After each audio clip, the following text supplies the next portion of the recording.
no question you're a dime. All I wanna do is make you feel alright. Big up the Tidal, man. They giving our viewers 60 days free on Tidal. 60 days free. It's Tidal.com/drinkchamps. There we go, goddammit. What it good be, hoping this with it's your boy N.O.R.E. What up, it's DJ EFN. And this is Drink Champs, motherfucking yappy y'all. Make some noise! Now, I have two of the most infamous people I know together. Damn, he went straight to the infamous. We got allegedly in there too? Allegedly, the guy who we heard used to take the juice. And then we got the guy who gives the juice.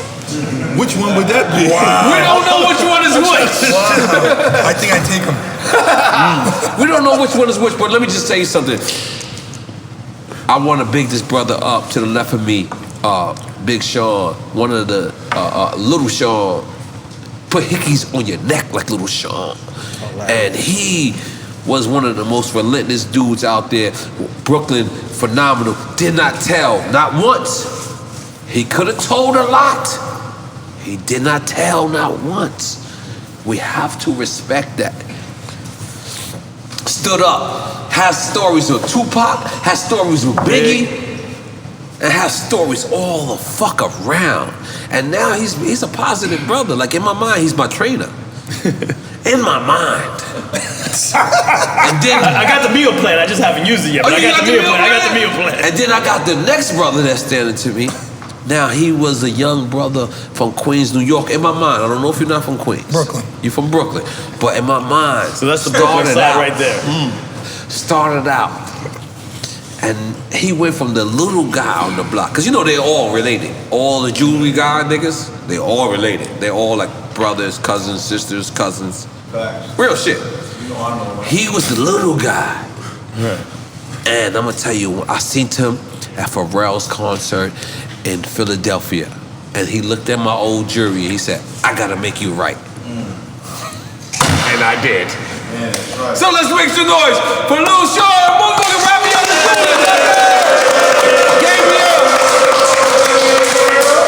So I wanna start with both of you brothers, right? Because we're both from New York City. And you have like, I can't front, your waves is spinning. Can you see him? No, I can see him, bro. Your waves is fucking me up right now. I'm gonna be honest, my dude. That's like some up north shit right there. I went too far? yo, I can't, but I gotta, let's just cut to the chase. Let's cut to the chase. Your name is Little Shawn. In Brooklyn, you're the big homie. When you heard of a guy named Big Shawn, did you ever take it personal? Let's cut straight to the fucking point. Nah, because I took it personal. Nah, you know what? Angie Martinez asked him on the air about that specifically. If he ever heard of me, and he was like, nah. She was like, oh nah. See, that's why I don't fuck with them niggas. Yeah, so you gotta meet this guy.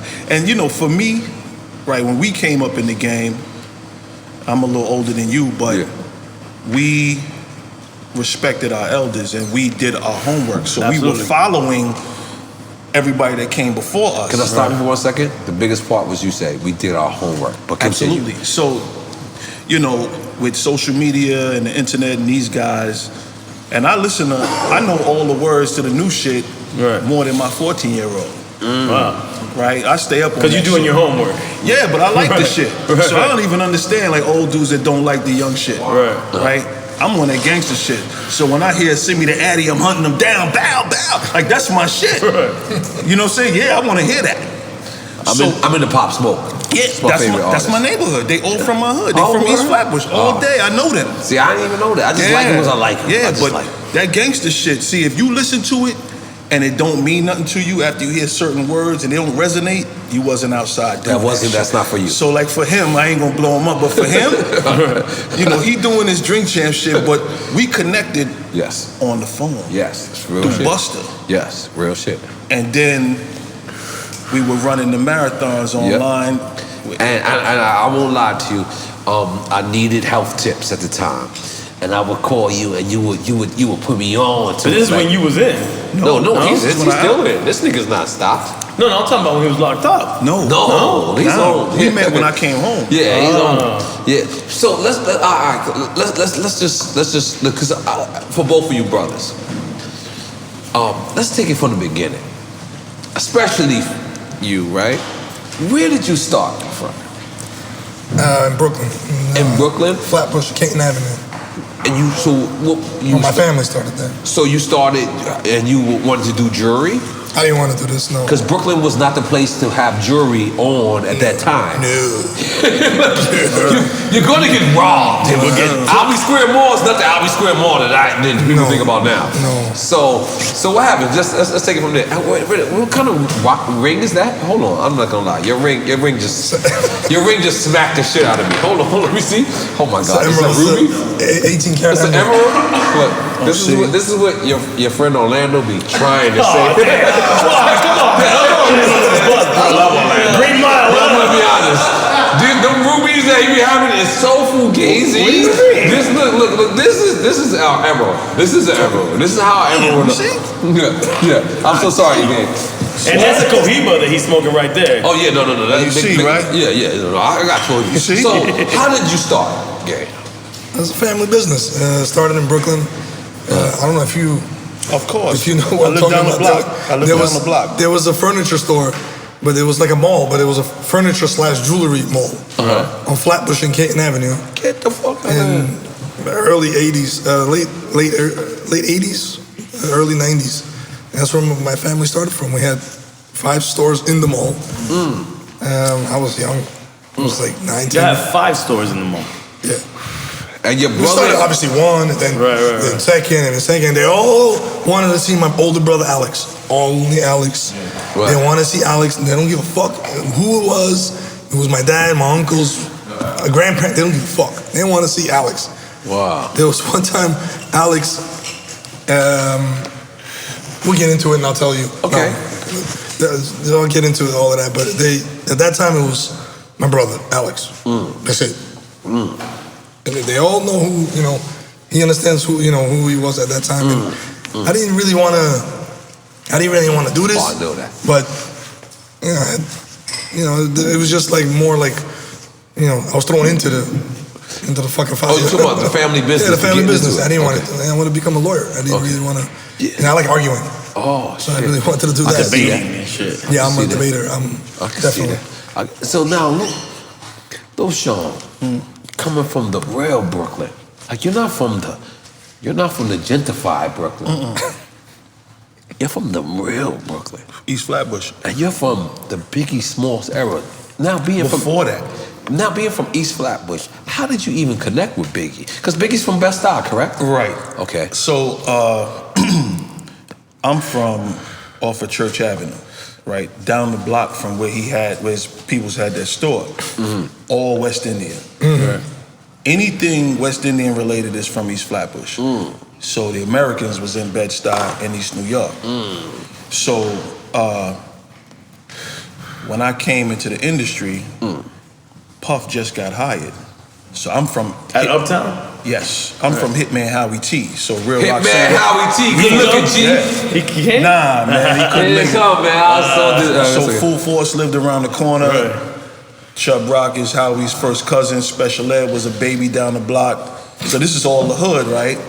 So my God, you see how he's saying this so nonchalant? Like, no, but that was legendary shit. Legendary shit. He just saying it like, they look like I love that. Keep this is like late 80s though. What year is this exactly? So people late 80s, mid to late 80s. Right. So then my whole surroundings, my entourage was getting money. Right. All right. So when I came out the house, I'm the only one that wanted to be in the music industry. Right? Right. So when I came out the house, my father was in the game. So I already had a couple dollars. So my first car, my man pulls up on me, he like, yo, this is when they changed the Legend, the first 2-door Legend, a new shape.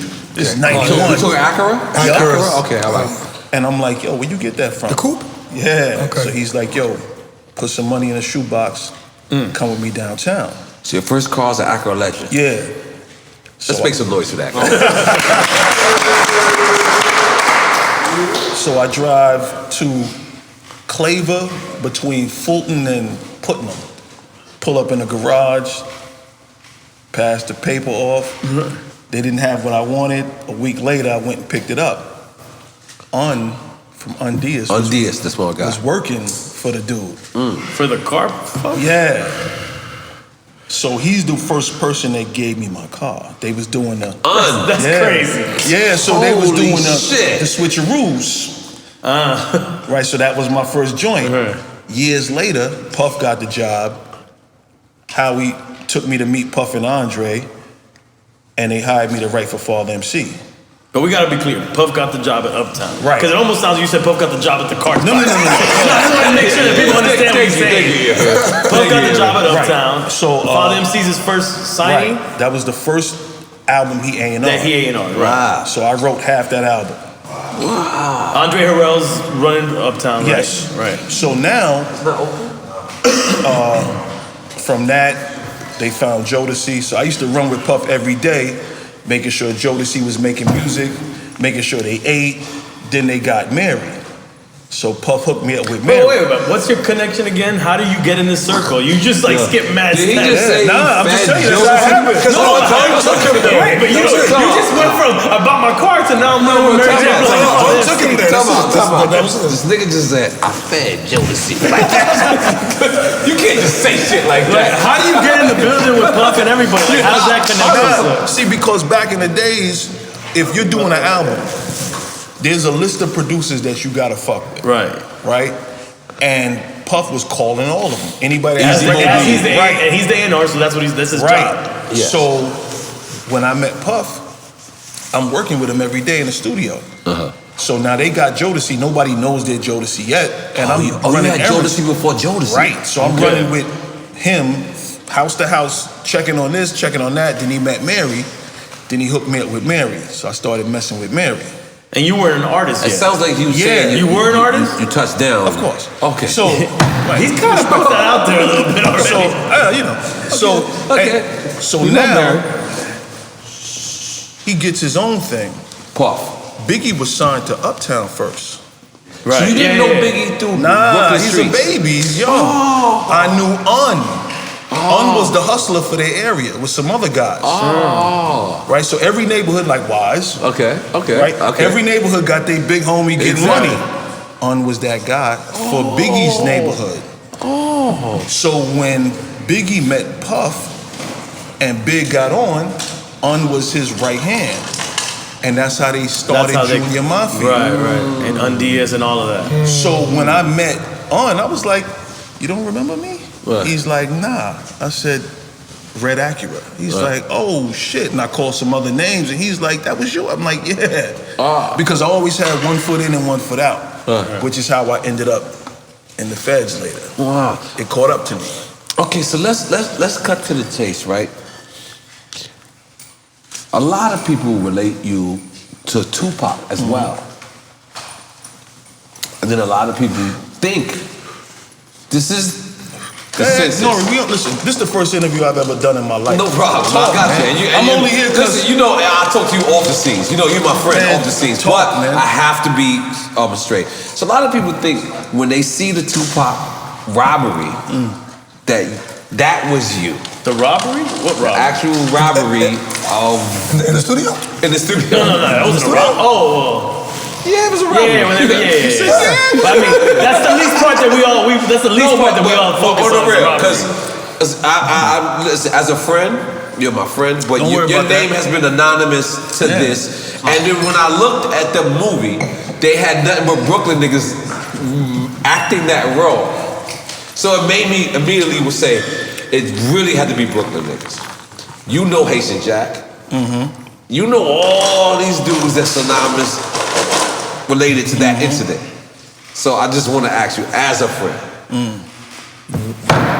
Yeah, that was about to happen. That was Tupac. That's Tupac. Tupac like, yo, you saw it? You want to ask this? So for the sake of everything, was anything to do with you Me? in Unique Studios? Or can you tell us the real story? Put it this way. Or what can you tell us, if anything? Put it this way, right? All of these guys that was surrounding that incident, I grew up with all of them. They're all from East Flatbush, right? So, you know, when that whole thing went down, he was coming to make a record with me.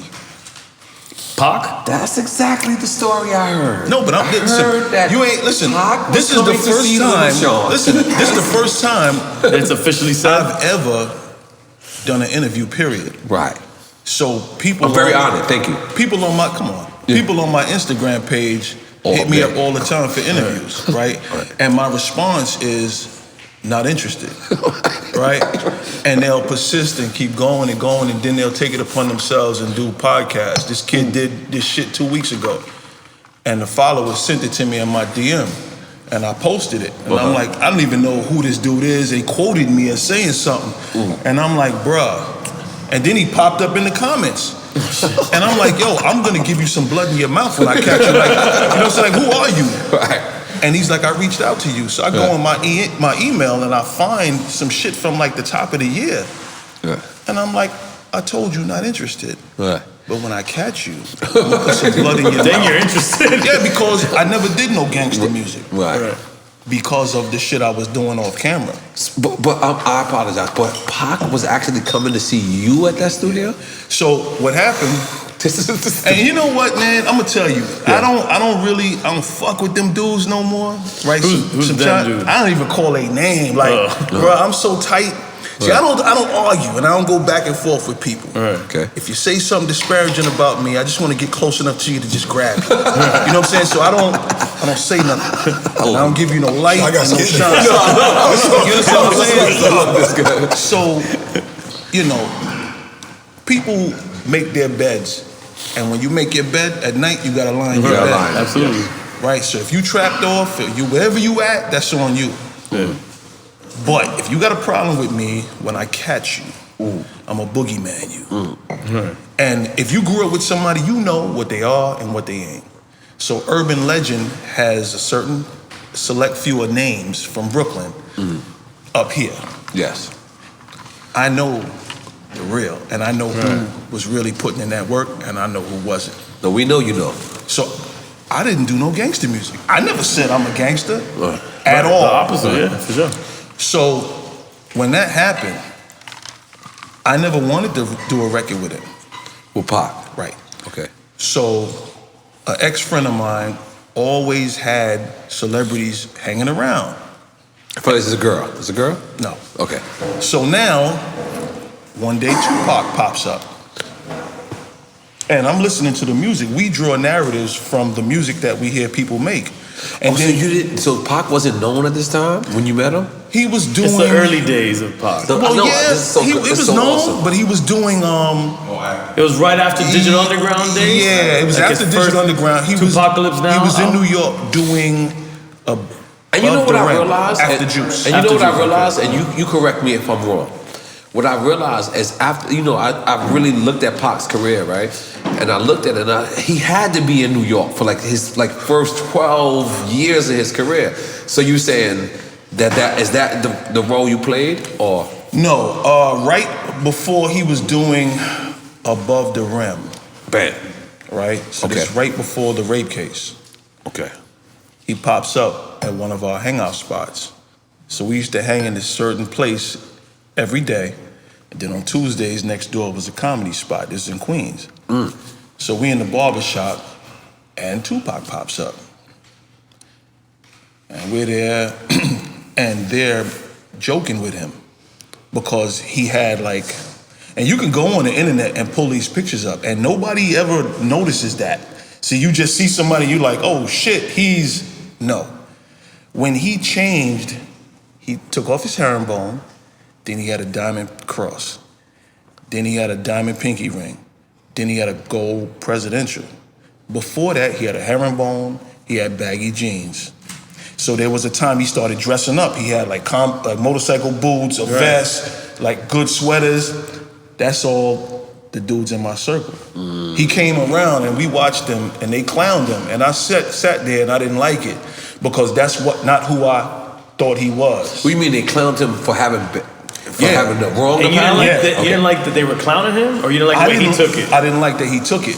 Okay. Right. You know, because that's, you know, they say don't meet your heroes. Right. I've never stopped being a fan of rap. You'll be discouraged, yeah. So when I came in the game, I was still a fan of rap music. So now, you know how it is. You got a record out and people know the record and they know you, but you're seeing people that you just saw on TV or heard on the radio. Yes. I always walk up to dudes, damn man, good to meet you. Yeah. And the greeting wasn't always good coming back. Right. And we'll get to that because I'm going to smash somebody today. Yeah, let's do it. So me and another friend of mine, because it was a lot of us, and everybody, we all weren't getting money together.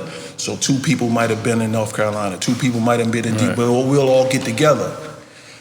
And we got up and went next door to Manhattan proper on 217th and Linden. And I was sitting there going, yo, I never imagined him to be the person that would sit through that. To my pop. Yeah. Okay. The next day, new jewelry, new clothes. And I was like, oh shit. And he changed. So if you go on the internet and you start pulling up those pictures, you'll see the different him. So another day, I'm at the same place. The dude that owned the spot, who was an ex-friend of mine, he's like, yo, come with me to the city to pick him up. So we driving there. Pick up Pac. Me and this guy, we argue like cats and dogs, right? And he's You like, and the guy or you and Pac? Me and the guy. Okay. And he's like, oh, Pac, listen, you don't listen. I'm like, I got more money than you. Why am I listening? Like, you know what I'm saying? And we pulled up to the Park of Meridian. Park and Meridian, 57th Street. 56. 56, yeah. Well, I go to 57th side. I'm blowing myself up. I'm so sorry. Go. And Pac came out, and he got in the car. Now This week caught the rape case as well, too, right? So we're in an 850. I'm in the back seat. Bro, there's no room in the 850 in the back seat. Pac gets in with a Ziploc bag of weed. This dude don't like weed or rap music. So I'm in the back going, I gotta get the fuck out this car. Right? And I can't move. There's no door. Shit tight. He's armed. Pac's armed. He puts in a Spice One tape. He don't like rap music. And I'm in the back going, I gotta get the fuck out this car. Right? We go back through the Midtown Tunnel. We get back to this shop. I get out the car. My car is parked there. And he's like, yo, go get Scooter, and we're gonna go meet up at such and such restaurant. We hanging out tonight. I was like, all right, yeah. I drove off. I'm like, yo, thank you God for getting me out the fuck this. So I go to Brooklyn to get my man Scooter. I just visited him Monday in Otisville, right? Big up Scooter, yeah. So Otisville? Otisville. The feds. Okay, my bad. Yeah, that's the feds. It's just upstate. So that's my co-defendant. Okay, cool.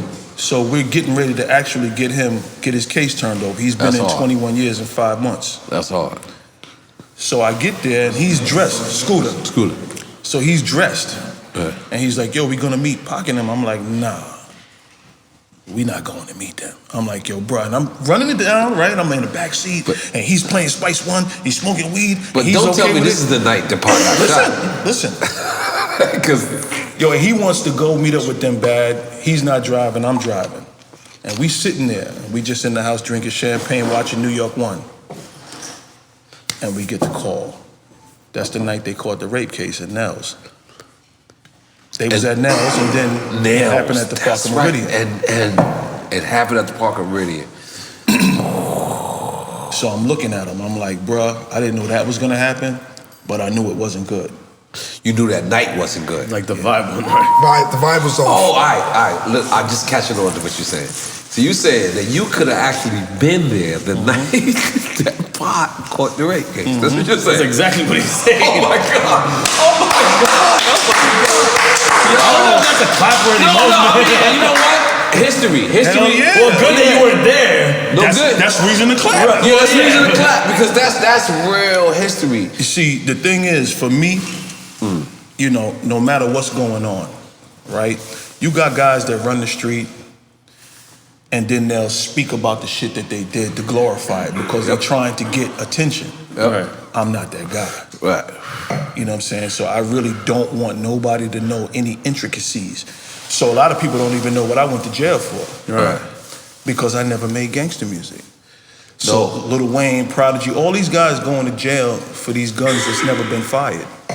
If you carry a gun... Lil Shawn, I gotta be honest with you. As much as you're trying to be humble, niggas in the street knew you was not the guy to play with. They think... See, that's another thing, right? And I always tell my man... No. Listen. I'm gonna let you talk. You gotta think about it, right? You see, even you, right? But niggas knew, don't fuck with Lil Shawn. But that's a thought. I don't know why. I don't either. But that's not because nobody can tell you. It must have been Jigga or Biggie or somebody telling this nigga's not to play with. It was the people that I hung around. It was them. And I was able to hide under that cloud because they wanted to be famous for that shit. I made records. Right. I ghost wrote for a lot of people. I came in the game writing for rappers.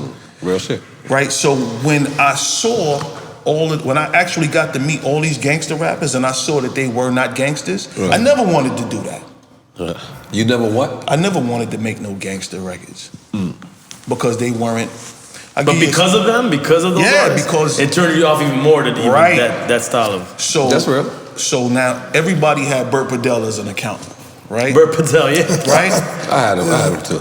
Crab, right? Yeah, so you go up there once a week and he had you on an allowance, right? To budget your money. So I pull up there. I don't want to park. I got my little man in the car. And I always had some jewelry on like I was hustling. Right? Diamonds from the... But let's describe Burt Padell, because people don't even know that. This fucking guy. You thought that was a store. No, you thought that was his office. That was that. And you remember his office? Remember his office was crazy. He had all kinds of shit in his office. Stop trips to job now. He was a bat boy. So that's why he had all these $1 million baseball memorabilia. Yeah, he had all the memorabilia, mad pictures. He had like games and toys. When Joe DiMaggio, he was a bat boy for them days. Oh, that's why he had all that shit? Okay, get to you. So when you go up there, you could see anybody from Robert De Niro to Shawn Pen to Madonna. And then all the rappers. So now I go up there once a week to pick up my allowance from the bookkeeper, right? You know how it go. And me and Burt was cool. And I get there and I see Eric B. and Rakim. So I'm like, oh shit, right? For me, like, I don't, listen, when it comes to music and rap, LL was my favorite. So going into the game and you actually seeing these people, I'm still fucked up. You're a fan. Right. Yeah. So when I saw Eric B for the first time, I was like, yo, what's up, man? Oh shit, Eric B, goddamn. What up, my nigga? And did he show you love or Eric B's a gangster? Nah, so Eric looked at me like, you know, like the rhythm hit him look, right? And I'm like... yeah, Eric B's like that, to this day. But his strength, so his strength in the street was Supreme Magnetic. And my from man Brooklyn. rap. Let's be clear. Let's be clear. Hold on. Supreme Magnetic from Fort Greene, Puerto Rican Supreme. So it's because Preem from Queens. That's my brother. That's my brother. But I met Puerto Rican Supreme from Fort Greene. My cousins used to live in Farragut. So I would go to Fort Greene and I would see this little guy. He's Puerto Rican Preem. This nigga was so short, and he had the fucking whole projects. Like I will let you describe it. So I knew them from Scooter. Scooter's like, you knew Preem and them from Scooter? Of course. Okay. So when I would see Eric, I already knew them, but fuck that. I'm looking at the rap. You know what I'm saying? Like, this is fucking Eric B. Shit. And I was so excited and happy to see this dude, and he shitted on me, and I ain't like that. You know what I'm saying? Like, fuck this dude. He didn't shit on you. He's just there. That's the type he shitted on me, right? Because listen, this is the type of guy he is. Yeah, because for me, it wasn't about nothing tough. It wasn't about street shit. It was about honoring you was him a street for nigga. music. Yeah, you was a street nigga trying to not be street. Right. I respect that. So I was fucked up by that. I ain't like that. And I'm like, damn, I'm showing this dude some love and he's shitting on me. Like, fuck this dude. You know what I'm saying? And I'm outspoken. I just don't, this is the first interview I've ever done in my life. I don't fuck with people, right? You said Rakim was there too or not? Just Eric B. So now, I feel this nigga. I get my money, I leave, and I got my little man in the car, and I'm like, yo, man, this motherfucking dude Eric shitted on me, man. Like, fuck this dude, right? Cool. Eric's like that to me to this Then day. the next time I seen him, he did the same thing. That's his personality. And I'm like, yo, what the fuck is wrong with this dude? So now, I don't like him. Like, fuck all the rap. Fuck him being with Rakim. I don't fuck with this dude. Right? So, I go to Burt Bedell, I go to pick up, I think I was grabbing like 18 grand this day to go shopping. Goddamn, let's make some noise for the boss. So it was a Jamaican bookkeeper that Burt had me assigned to. Her name was Carol Kiddo. And when you go in the back, it's like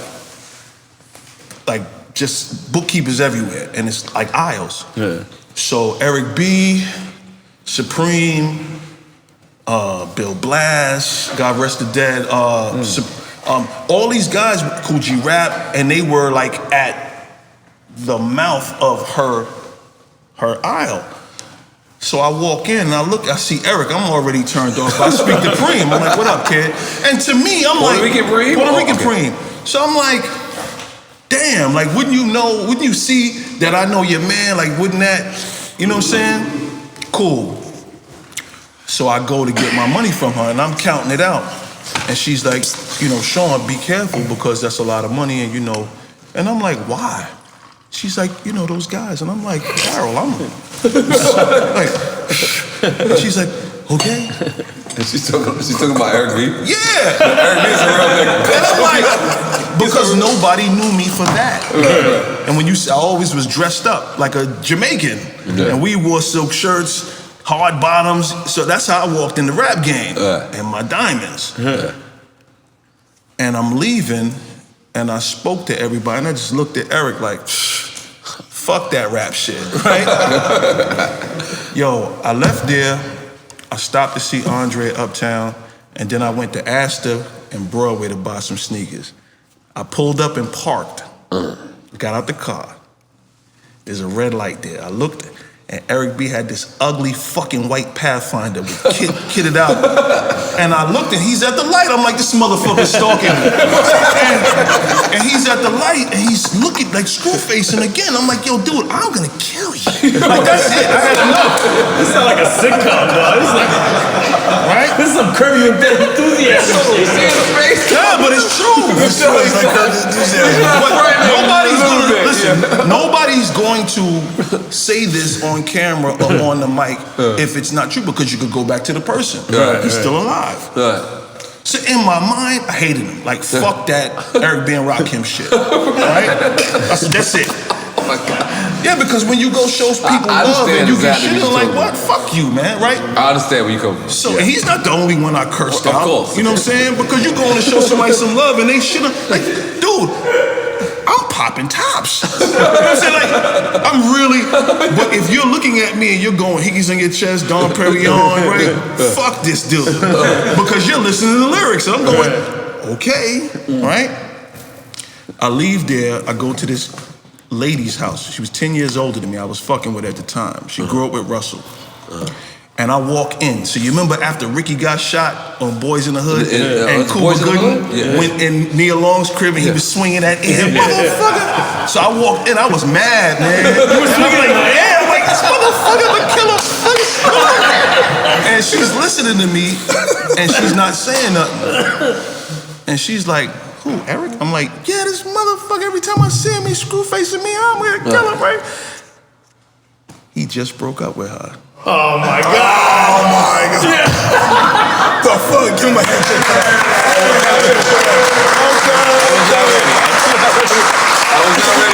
I was not ready for that one.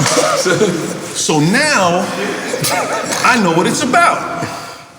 Oh. I didn't even put it there, but now I get it. I didn't think of that until you said it. Even though you just said it, I didn't think of that until I didn't get it until he said it like that. Yeah, he said it like that. I just got it. Okay. So after that,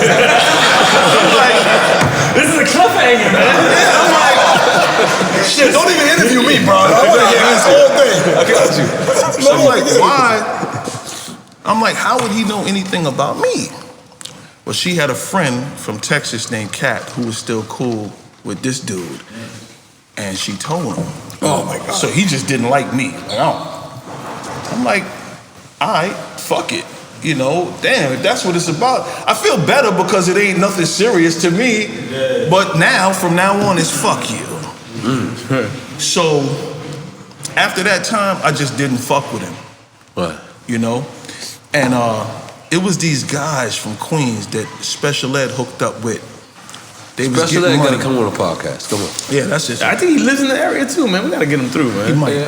Yeah. So I asked him if he was Puerto Rican. It was out of line. That's funny as shit. I should have never asked him. That's funny as He shit. actually was up front. Isn't he Trinity? I'm not No, he's Puerto Rican. Jamaican. He's Jamaican. So did you He's know? Jamaican? And I was like, are you Puerto Rican? He's like, N.O.R.E, do you not listen to the line? I was like, oh, fuck. My bad. So from that day on, I ain't fuck with the dude. Eric B. Right. So now, you know, he's hanging around and he sees that we have a lot of people in common. Mm-hmm. So Chris Lighty, God bless the dead, God bless that was him. one of my closest friends. I A lot of miss people don't Chris know Lighty. because, you know, we just weren't in front of the camera. But Right. Chris, I call him now, and Chris will do anything for me. So they had a restaurant on Avenue A and like Houston, Mecca. Remember We got Mecca? Kettle One. We got Kettle One. Oh yeah, let's get it. So take them logos off, because me and Puff is cool. So take them logos off. He's a funny dude. I mean, So- defeated the purpose by saying that. So I get to the party, and Chris is leaving in a hurry. And I'm like, yo, I'm just getting in. Where you going? He said, this fucking dude, Eric B, is back there. I'm like, okay, and? He's like, nah, I'm leaving. I said, nah, come back in. I've never heard this story, Big Sean. You wouldn't. So I drag him in, Little Shawn. and I get to the back, In my mind. He's a big guy. and Eric is with my Yeah. niggas. He's with my niggas. Oh, wow. And I'm like, damn, this dude's like a stray animal. Like, how does he find these guys? I didn't even know they knew him. So when I get back there, he's with them, and he just stops what he's doing, and he sees Chris, and he's just like, and I'm looking at Chris. They had I don't know what Eric's problem was with Chris, but now Chris is with me, and I don't like him. So I look at the dudes that he's with, who's my guys. I'm like, yo, tell your man stop looking at Chris like that. I'm on edge anyway. Right? I mean, to this day, like, we just, you know. So, years pass. I go to jail. I come home. Eric is around again. I'm like, right? And I'm like, I'm hoping the story ends well, man. So like, how the y'all fuck have does this Christmas dinner guy together or some shit. So all of my niggas is Muslim. So I'm like, what is Eric doing here? Eric is Muslim now. He took a shot. I'm like, really? Cool. I don't fuck with the dude. I'm not gonna forget that. Because he wasn't a nice guy. I'm a nice guy. Right? Listen, I'm gonna give you the same energy you give me. Right? You speak to me nice, I'm gonna speak to you nice. Cool. He wasn't a nice guy. So we're at a funeral. Eric is there. That's not Chris. Not Chris Lighty for me. Yo, it sounds funny, but it's true. Okay. So at the repast, we're online, we're getting the food, and Eric looks at me, he's like, yo, man, tell me something. How many people did you shoot back in the days? And I'm like, what? It's an awkward question. And he's like, you probably forgot it, so many. I said, bruh, listen, that's not a question you ask people. Right? So now, I know. I don't know where this is going. No, I'm just telling you, so. I'm waiting for the happy ending. And So, pause. you know, outside the funeral, them folks is there. The boys. I know that. Yeah. He don't know that. Right. You know? And I like it hot. Pause. Right? So I'm there. I park like 5 blocks away because I know what's going on. Right. You dig? So Freddie Fox, who's a really good friend of mine. That's my nigga. He not talking to me now, but whatever. I don't know why. Yeah, right? you don't bump me, bro. I don't know. That's my guy. But Eric is his man. That's his man. Right? So the story goes, he would have been Rakim. Yeah, he told Oh, no, right he here on said group it chat. on the Right? group No, chat. listen.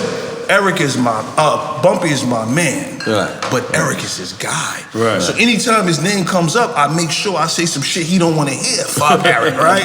He don't like it. Like, and that's probably the reason why we not really speaking now.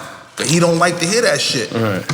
So I respect that. Charlie Mack comes to town. I fuck Charlie with Mack Charlie and Will, Philly. right? Yeah, Hard, right? yeah. Pause. So Charlie brings me to this MTV Rap 30 anniversary shit at the Barclay. I don't go out. So Charlie grabs me. Supreme Magnetic's brother Rap. He's on the back of the Paid in Full album cover. He comes home after 27 years. Yeah. Wow. They're coming up the block. I'm waiting for Charlie to bring me down my band. I see him. I don't think he remembers me. I was a kid when he went to jail. Oh, Jamal, premeditated brother? Yeah. Okay, go ahead. And he goes, yo, is that Little Shawn? I'm like, oh shit, Rap, hey.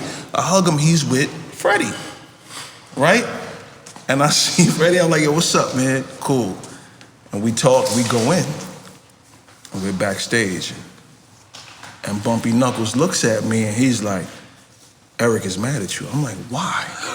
He's like, some shit you said about him on your Instagram page. And I'm like, well, what did I say? I said, well, where's he at? So he's like, oh, he's in his dressing room. I said, I don't want to fucking show up. But dude, don't do that. I said, because he'll tell you he's mad at me, but when we're alone, he wants to know how many people I shot. You know what I'm saying? Like, don't do that. You know what I'm saying? Like, see, at a point, you gotta, if you're an actor and you're playing a role, like Al Pacino's not a gangster. Okay. I don't think Arnold Schwarzenegger's a gangster neither. Robert De Niro's not a gangster. When the camera's off, stop. Right. Because you got some niggas out there's not playing. Yeah. Right? So while I never made those records, I'm not playing with you. Mm-hmm. Do you understand what I'm saying? Yeah. So at a point you gotta have a cutoff line. It's an invisible line you know what I'm saying, you're not supposed to cross. I respect that. You dig what I'm saying? Yeah, I respect that. So, you know, for me, I just like to stay in my cocoon. You know, I came up with Jay, and then I knew Big, a Dame. I'm gonna be honest, because I want to tell you how much respect that I saw Jay show you. How? That night at the show, that we was all there. But I'm gonna How'd you see that? Relax, I got you. Relax, I got you. I'm gonna get to it later. Yo, this motherfucker's like the great Gazoo from the Flintstones. Like, you think he's not paying attention? Rain Man. No, he's very paying attention. And I like to play the drunk role. I like to act like I'm drunk, but I remember everything tomorrow. You're good. Matter of fact, you know what? Before you even say that. No, you can't do this. Wait, no, wait. Let's get this off. Okay. So, I get to the place where you saw me, right? Mm-hmm. And there's only an elite few in this area. Yes. If you made it to this area, yes, you knew Jay fucked with you. Yeah. These dudes haven't seen me in 20 years. Mm-hmm. And they were doing double takes like, oh shit, hey Shawn, welcome back. Right? Spooky shit. Then I seen him. And I said, N.O.R.E, what's good? I said, yo, man, you gotta do my podcast. He was like, what kind of numbers you got? And I'm like, what? He said, you remember that? He said, definitely no. He said, you know, I fuck with you. He said, well, do mine first. Let's get your numbers up. I do remember that. Good intentions. Yeah, good intentions. Listen, you gotta respect that. You know why? You're my friend. But you gotta respect that. And you're my friend. I'm gonna be honest with you. You're one of the dudes that I look up to because I admire people like my brother Deuce, right? In all actuality, I've never seen Deuce do anything gangster. I just know he's a gangster. Right. I actually never seen you do anything gangster. And you never will. But I know you're a gangster. I'm not, but yeah. I am not either. But I know. So let's go with you, Gabe. Let's go with you. How you want to go from that to... No, because you know why? This is Drink Champs. So, Gabe, I'm going to be honest. Oh, man. I'm going to be honest. That was an amazing story, man. Come on, man. Get up. We can't hear you from over there. I just want to ask you to name some of the people that you made jewelry for. The first person that put you on the map that you made jewelry for. Angie Martinez. Wow. I did not think you would say that. Angie, Angie and Pecos, they're the ones. Shawn Pecos. You got diamond paper clips in your shit? Yeah. Oh no, he's super rich. He rich. I gotta get your number, champ.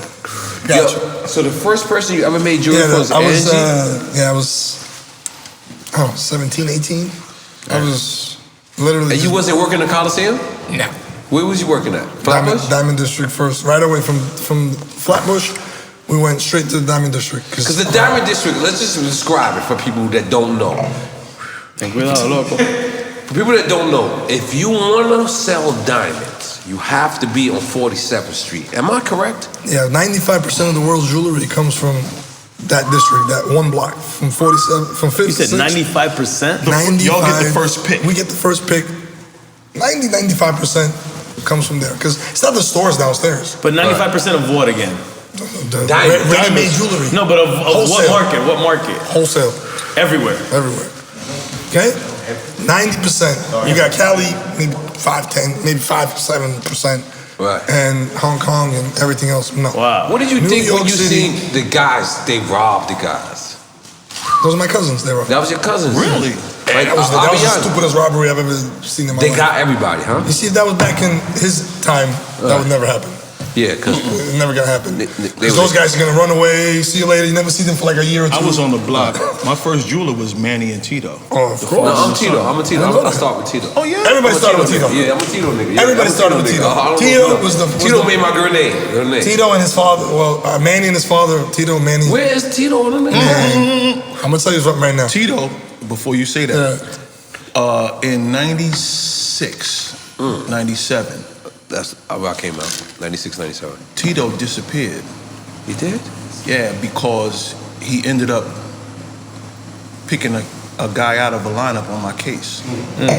Oh, Doesn't sound like a good disappearance. Yeah. a rat. I'm sorry. Yeah. Not sorry.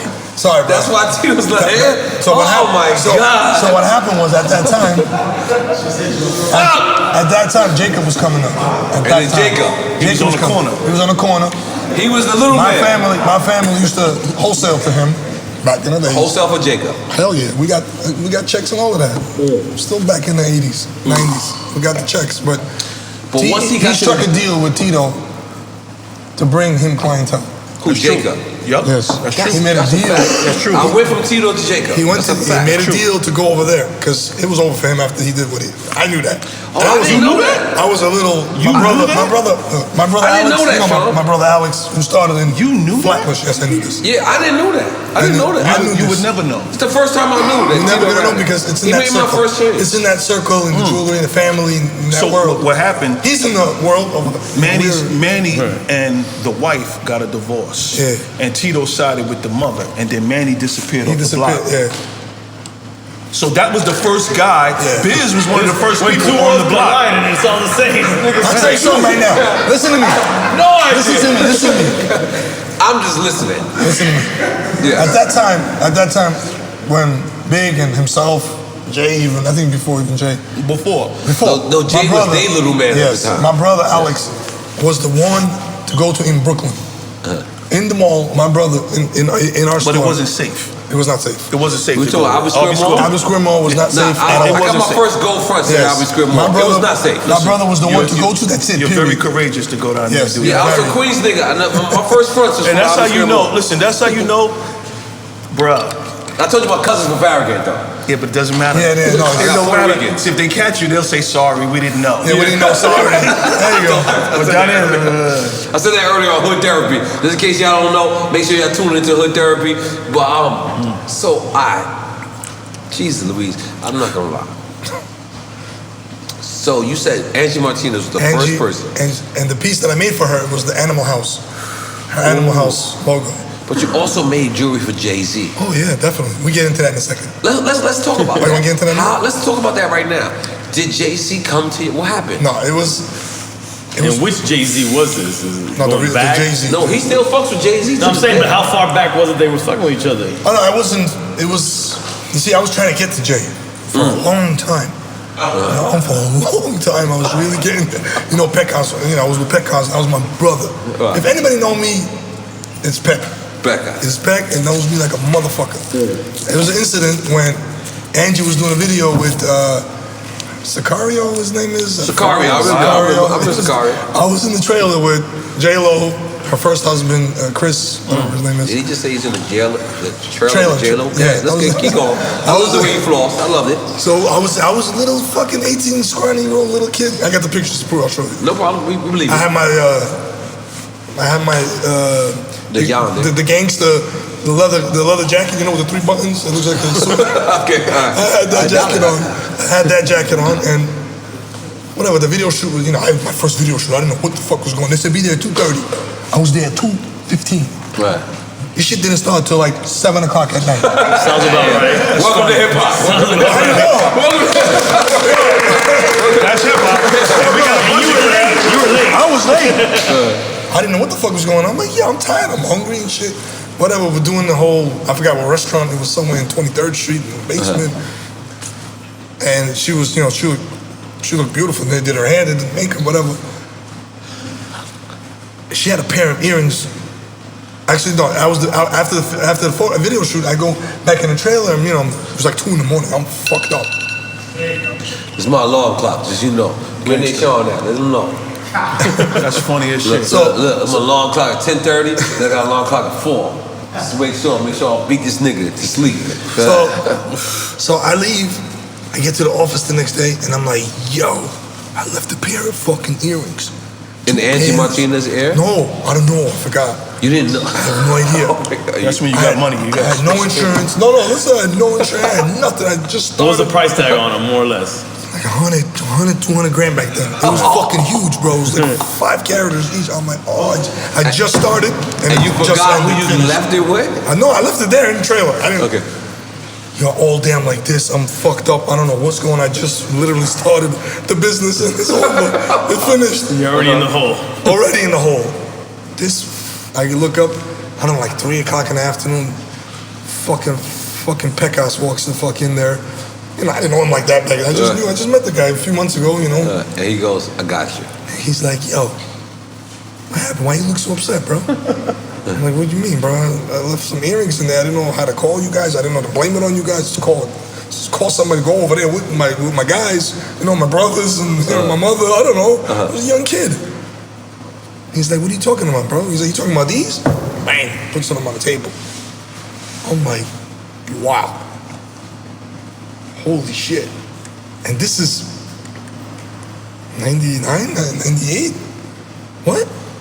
He just got, I think he just got his Def Jam job. At the time. He was just got his Def Jam thing, I think. Oh no, he's going to Def Jam. He was just going to Def Jam. He was fat and, you know, he wasn't looking like he was looking like, he was young and his Yulon Club locker didn't look good. Yeah. At that time. Funny motherfucker.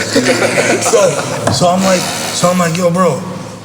And then years later come around and we're somewhere, I forgot where the hell we were, and he's saying the story. Gabi was there. You know Gabi. Gabi was there. Big up to Gabi. Gabi lost a lot of weight. Yes. Big up to Gabi. Yeah, he did. He's literally telling you the story. I don't know the back end of the story when that happened.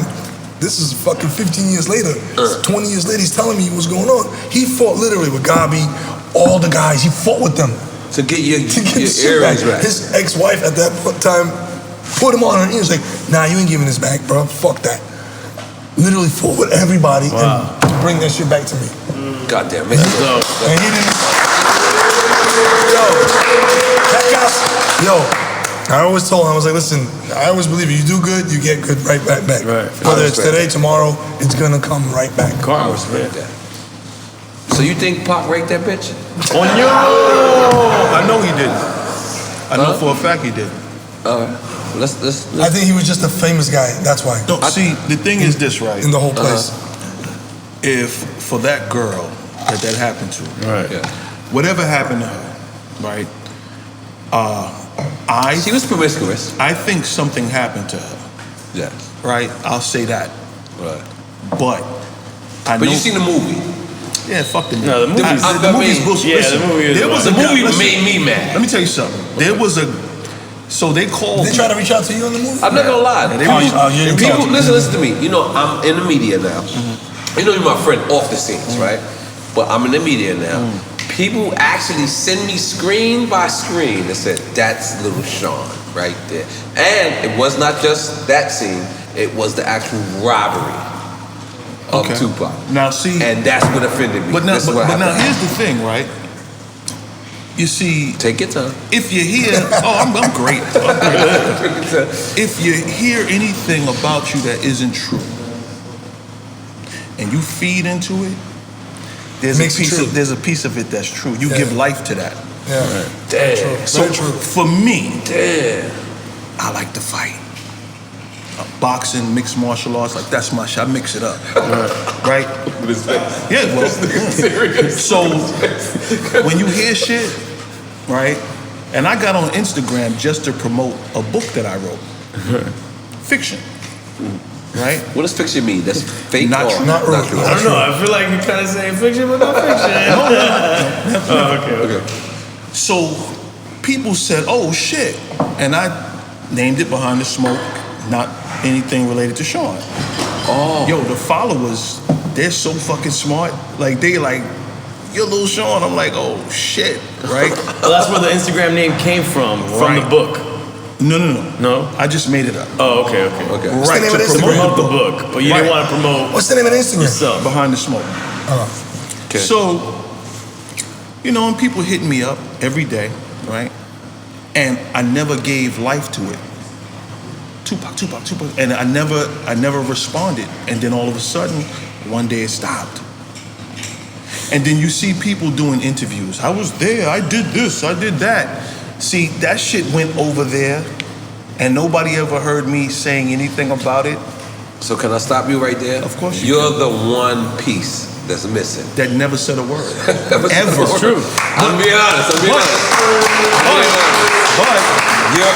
But everything you're saying is 100% correct. But when you think about it, like, matter of fact, the day we connected in Miami at the show, that's the first time me and Jay seen each other in 22 years. Okay, look, can I stop you for 1 second? I went to the dressing room and I did not know I was going to the dressing room. You came to the dressing room? And you know what Hov said? He was like, "Where's Little Shawn?" And I said, "Oh shit." And I gave Hov a 5 and I went right back outside and then I bumped it right into you. And I was like, and I looked at you and I was like, "The nigga's looking for you."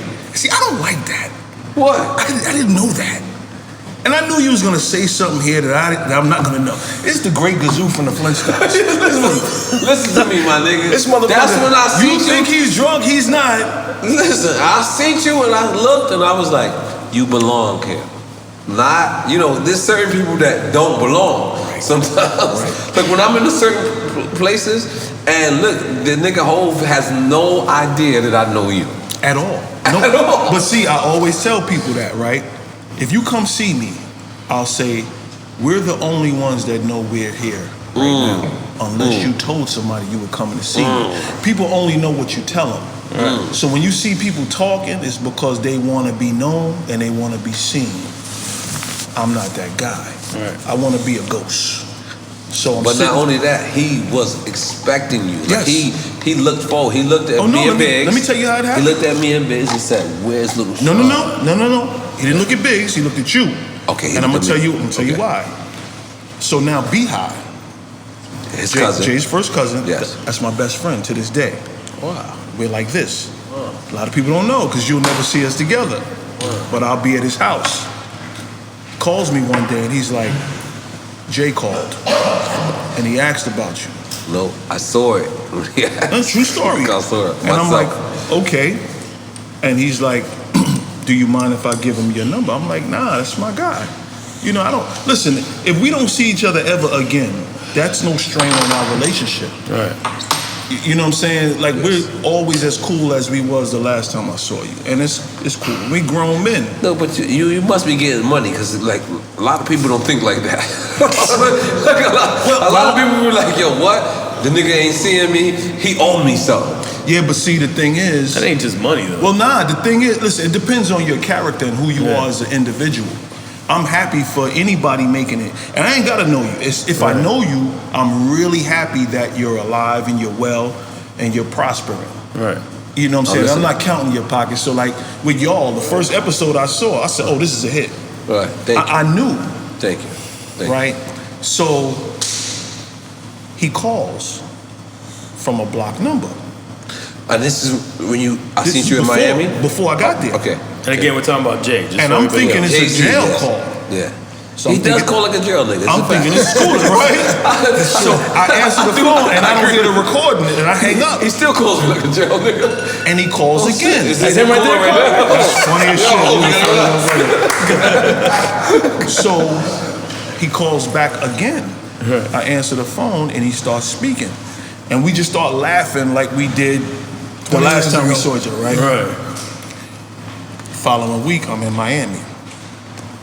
We get in the dressing room, and he looks and he goes, yo, I read everything on your page. I'm like, where do you find the time to read everything? He said, I read everything, right? On your Instagram? Yeah. So I'm gonna let you go. So he goes. Because you go in on your Instagram. Yeah, I don't care. Yeah, you go in. So he's like, you're a fair man. And I'm like, what do you mean? And he's like, you're fair. So he's not gonna give you everything. Right. You know, you gotta figure it out. You know what he's kind of how you write your Instagram shit too. I feel like you, the Haven. I'm so sorry. Don't put you on the same category. You gotta separate that. Okay. And I'm gonna tell you why. Okay. So I'm sitting there thinking about what he's talking about, and I'm like, bruh. One thing about me, if me and you ever had anything, and I'm so old, I might have forgot whatever it is, you forgot. Right. I said, but I'm still the same person. I'm not gonna wake up a sucker nigga. Right? I don't do that. So you don't know me as that guy, I'm not gonna wake up that guy tomorrow. Right. And do that. So anything I've ever written about him on my page has been complimentary and respectful as a grown man. You dig what I'm saying? Yeah. He deserves it. Yeah, and that's it. So now, Biggs flies in to surprise Jay. I'm there. Right? I'm there. That's why because you're right. So I'm sitting here, and the door to come in is there. Jay's sitting over here. He can't see who's coming in. So Biggs is not looking at me, and he's like looking around the corner to sneak up on him. And he sees me, goes, oh shit, my brother's right? But it's the first time. I see him after that. Right, you see him after that. Yeah. So he sits down. When I came home, Dame grabbed me and gave me. I don't know where we're going now. He gave me my fake job. No, good, all good. I love Dame. Great guy. He gave me my fake job for parole. So Dame got me, and it's Dame and Biggs. This separation that just happened. I just came home, so I don't even know what's going on. I know Dame through Clark. Clark introduced Dame and Jay. Facts. Dame brought Jay to Biggs uptown, and that's how they met. Okay, and then that started. So now, Biggs is sitting here. Niggas hitting us with knowledge. Biggs is he's acting like this is nothing. Like you see. Nah, but this truth is life. Right? I love the way you. I love the way you breaking down the illest shit. Like you know. First name. He just saying first name. So now, Biggs is sitting to my right. Jay's on my left, and we're talking about some shit that happened because there was a time I fell out with Dame. Then Biggs stopped coming around. Wow. And then I started hanging out with Biggs every day. Right? And Biggs was on that Washington Heights Latino shit, right? Super. I'm with him every day. I'm having the most fun I ever had in my life, right? Yeah. I don't even know how I got home every day, right? And you look at Biggs and he's super quiet, but it's the best motherfucker you ever hung out with, right? I say that all the time. So Biggs, we're talking about some shit that happened one night we hung out. And Biggs will pop up at a spot. Everybody he's going to meet is already there, right? People you've never seen before, right? Crew of people. Right. And then there's this fucking big ass motherfucker standing off in the corner. So I'm thinking it's club security, right? And I'm like, all right, I don't like club security, right? So I'm looking at this motherfucker like, And somebody walked up to Biggs and started beefing. Biggs is quiet, so Biggs is not saying anything. He don't look scared, but he's just not responding. Yeah. So me, I'm on my just come home big shit, so I'm standing off to the side like, yo, Biggs, what's up? What's up? And Biggs is looking at me going, I'm going, fuck that. What's up with this dude? Like, what we doing? Biggs looks at me, he goes, 1,000,000 squash potatoes. I don't smoke weed. Safe word? Right? I don't smoke weed, so I'm going, I'm not high. I'm not even drunk. The fuck is he talking about, 1,000,000 squash potatoes, right? And the dude is going crazy. And Biggs is just standing there looking at him. And I'm like, yo, Biggs, what's up with this dude? I'm gonna smash him. He like, 1,000,000 squash potatoes. And I'm like, all right, you know what? I'm not even gonna pay that shit no mind. At the end of the night, the dude disappeared. The big guy that was in the corner all night long leaves. Biggs grabs me. We walk out the club. The big guy opens his fucking door and lets us in the SUV. And now I know he ain't club security. And he closed the door and we're in the car. And we drive off. And I look at Biggs and Biggs goes, 1,000,000 squash potatoes. That guy was his security. And nobody knew. He got there before Biggs. When Biggs pulled up, he opened his door, let him in, and he walked in. Biggs had his own club security with him. So Biggs wasn't worried. He's like, yo, if this dude make a move, he's finished. The dude was armed, he was huge. And I'm going. And Biggs goes, 1,000,000 squash potatoes. So wait, don't clap. So don't clap, don't clap, right? Squash potato not yet. So he's telling this story in Jay's dressing room. And we're dying. I'm crying. And Jay finishes the story. He said, I read that on your page. 1,000,000 squash potatoes. I'm going, God damn, nigga. I wrote that 5 months ago. No, that nigga watches everything. Everything. He sees everything. No, listen, I thought I did business with this nigga, so I'm thinking like he's not gonna pay attention to everything. This nigga, he hits me and be like, that's not true, Playboy. I'll say some shit about this nigga be like, you know the shit that you said about me is not true. He did the same thing to me. He said, man, you know, you wrote something, I have an issue. And I'm like, you read that too? He's like, he really cares. He was the only guy, he was the only client that I really like. I'm not gonna lie, you made the big hope chain. Yes, I did. And like he said, and going back to what he's saying, I'm quiet. You see my Instagram, so I put my jewelry. Happen, though?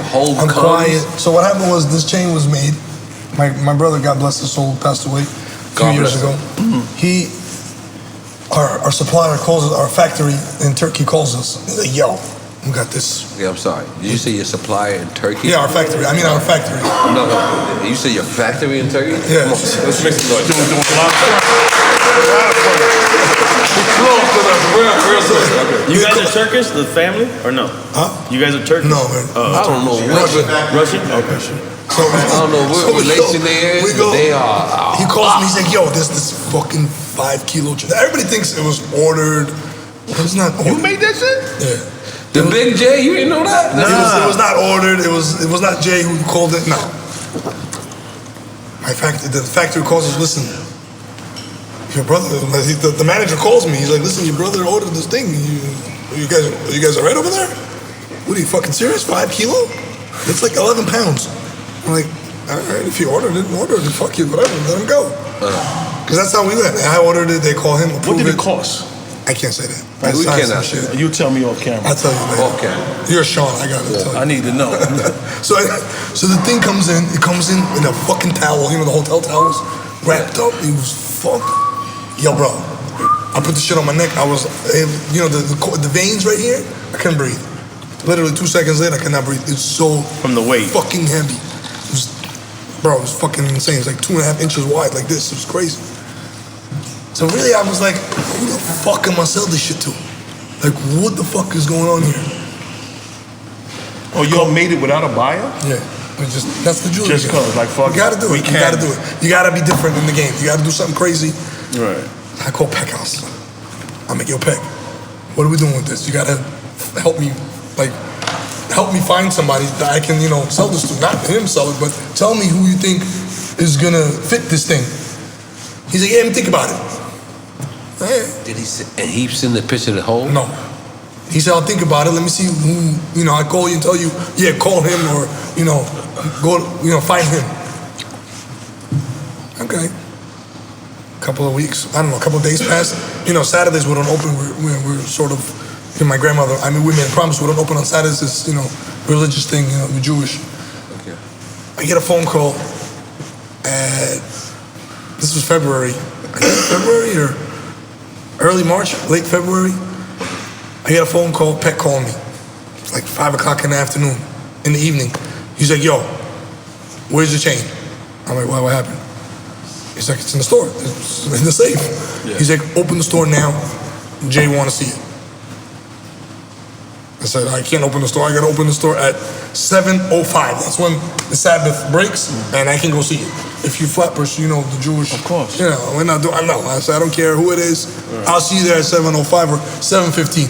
Nah, bro, he has a plane to catch, yada, yada, blah, blah, blah. You broke the Sabbath for Jay? No, hell no. I didn't break the Sabbath. I got there at 7:30. I got there at 7:30. I texted him, I'm like, yo, I'm here.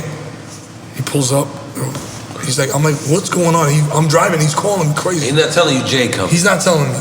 Okay. He's like, yo, I'm like, what the fuck's going on here? What is the problem? He's like, yo, this guy has to be, he didn't say who it was. He's like, this guy has to be in Atlanta at this time. The plane is waiting. Stop fucking around. But he want the big chain. Yeah. Oh, I'm bugging? I'm so sorry. Never. I'm like, all right, cool. He pulls up to the store. Like 2 trucks pull up. And at that point, I didn't meet N.O.R.E yet. I didn't meet N.O.R.E yet, He pulls the window down, Jay's in the back. I'm like, looking in the car. Who the fuck is in the car? Break the shit out. I'm like, who is that in the car? He pokes out, he's like, shut up. Where that shit at? Oh, come on, good joke. And I'm walking out the fucking door, and all you hear is click like that. Like you hear that, like heavy shit. N.O.R.E's like, what's up, bro? You got that? And he opens the door, and I'm like, hey. Let's make some noise for that. So he takes. So then that infamous picture of Jay on the private plane. Or with the yada. With the yada on his neck, going. Yada. Oh, yada. What is it? It's the yada. It's the yada. Yeah. So he goes. That's the infamous picture. He's on a plane, a private plane with his Givenchy sweater. We gotta go to that picture. He's on there with that big ass chain on. And come to find out, he went to Jermaine Dupri's 25th anniversary of So Def. And that's where it came out and everybody saw it. Listen, I got some great jail N.O.R.E stories. Me and N.O.R.E was locked up in the feds together. Let's take it from there. Okay, so you and N.O.R.E was in jail in the feds. So when I went in, that was 98. Nigga, that's the best year of my life. Was it? Yeah, I was the best year of my life was 1998. It was the worst year jail? of my life, yeah. I'm so sorry. So I wanted to let you know that I was living it for you. That's a good way of looking at it. Whatever happened to you, I was living it for you. My man. I apologize. I'm so sorry. Continue. So now, the first phone call I made when I got to the feds was to Clark. And that's how I found out Black just died. Okay, but I'm so sorry. That's my guy. For the sake of me being media, I have to ask, why were you in the feds? I mean, for all these rap records, all the lyrics. But you also said you was positive in your rap records. No, I mean, You kind of said that earlier. You said you did. I patterned myself after LL for women. That's hard. You understand what I'm Sex saying? sells. Right, and that's just... You're never supposed to go to jail, because LL never went to jail. No, but see, LL didn't come up like I came up, right? So... That's funny, right? So I can't you know. No, not at all. So,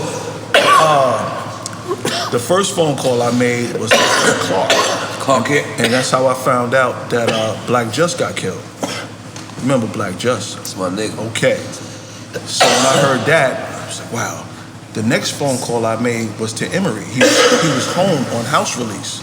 Okay. About 3 years passed.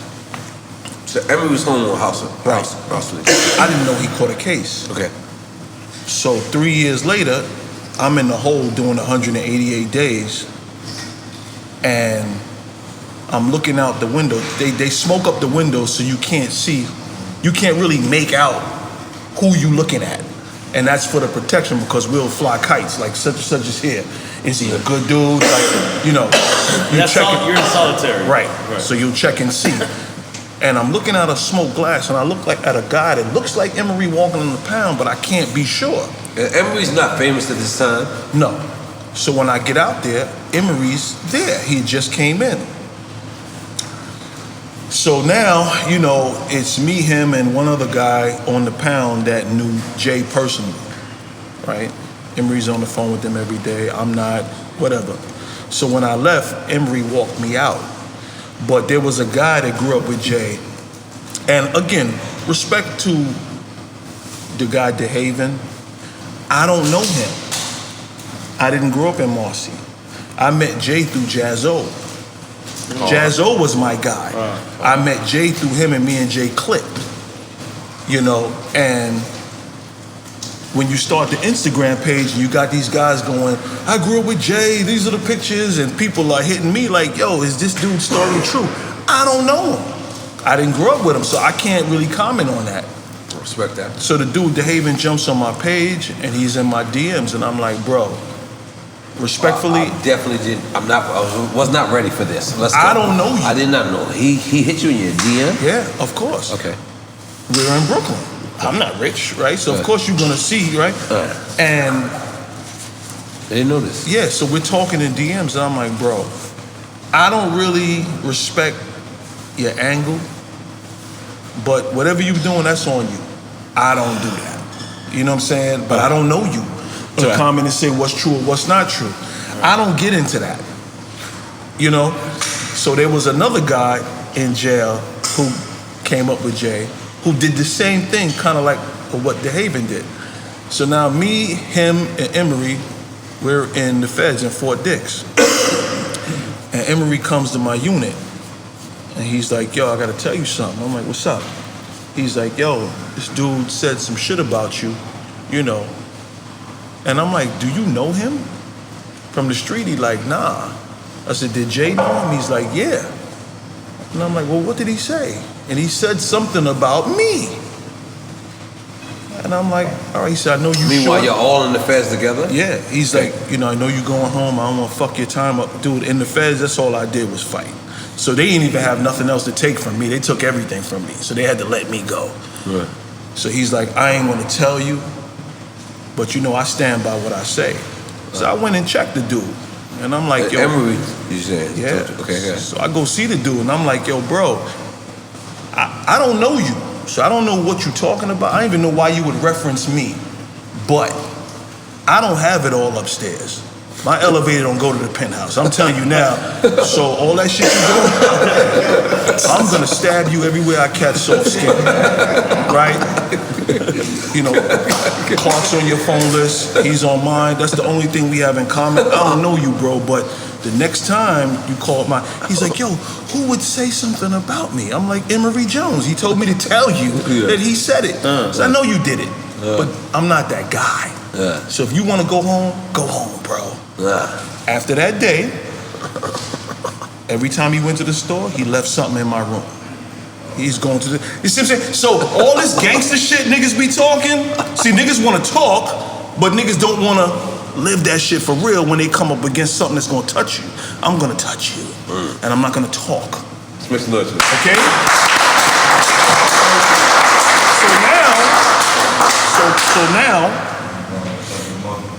So now, we all come home. This guy does a book, a DVD, he's doing the same shit. Talking about Jay, I put Jay on, That's on you. Oh, you talking about DeHaven? No, it's another guy. Another nigga. I wouldn't even give him no light. You know what I'm saying? Because you're not that guy for me. Because if you was that guy, you wouldn't be doing that. I'm gonna be honest. When that night that I saw you, when I went, I don't know what part I came to the joint, but I looked at the nigga like, yo, what's up, N.O.R.E? The nigga was like, where the yacht? He was like, where? He asked where you was at. Yeah, he never asked. Good motherfucker. And I'm gonna tell you, and I told him. And I was like, oh shit.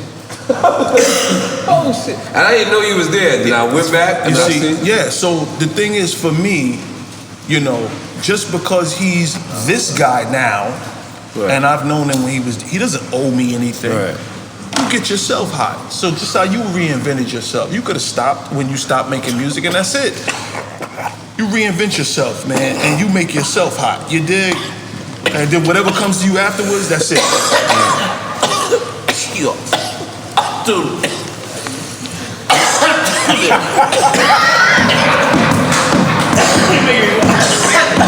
This is why when I was That's that smoke champ. That's the after party. That's the smoke champ. Keep going. So now we all come home, and I see this dude, and now he's YouTubed up. He wrote a book, and I'm in a party. Right. You know, I went to go do something at this party, and I run into the guy. And he's like, yo, Shawn, what's up, man? Let's take a picture. I got a book. I'm like, I didn't take a picture with you in jail. I'm not going to take a picture with you in the street. But you good? He's like, yeah.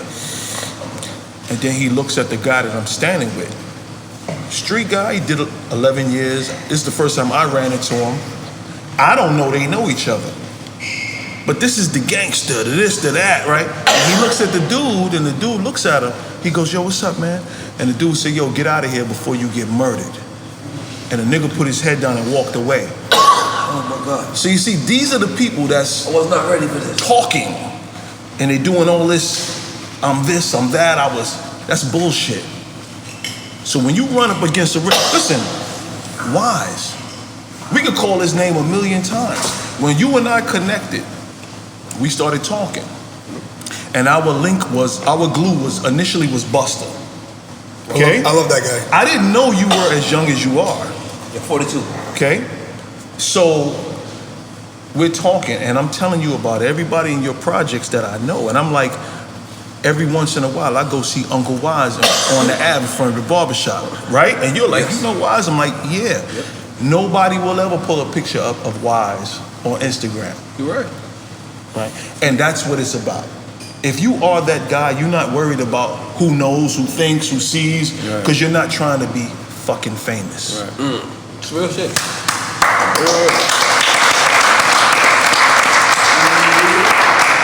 You know what I'm saying? I don't care.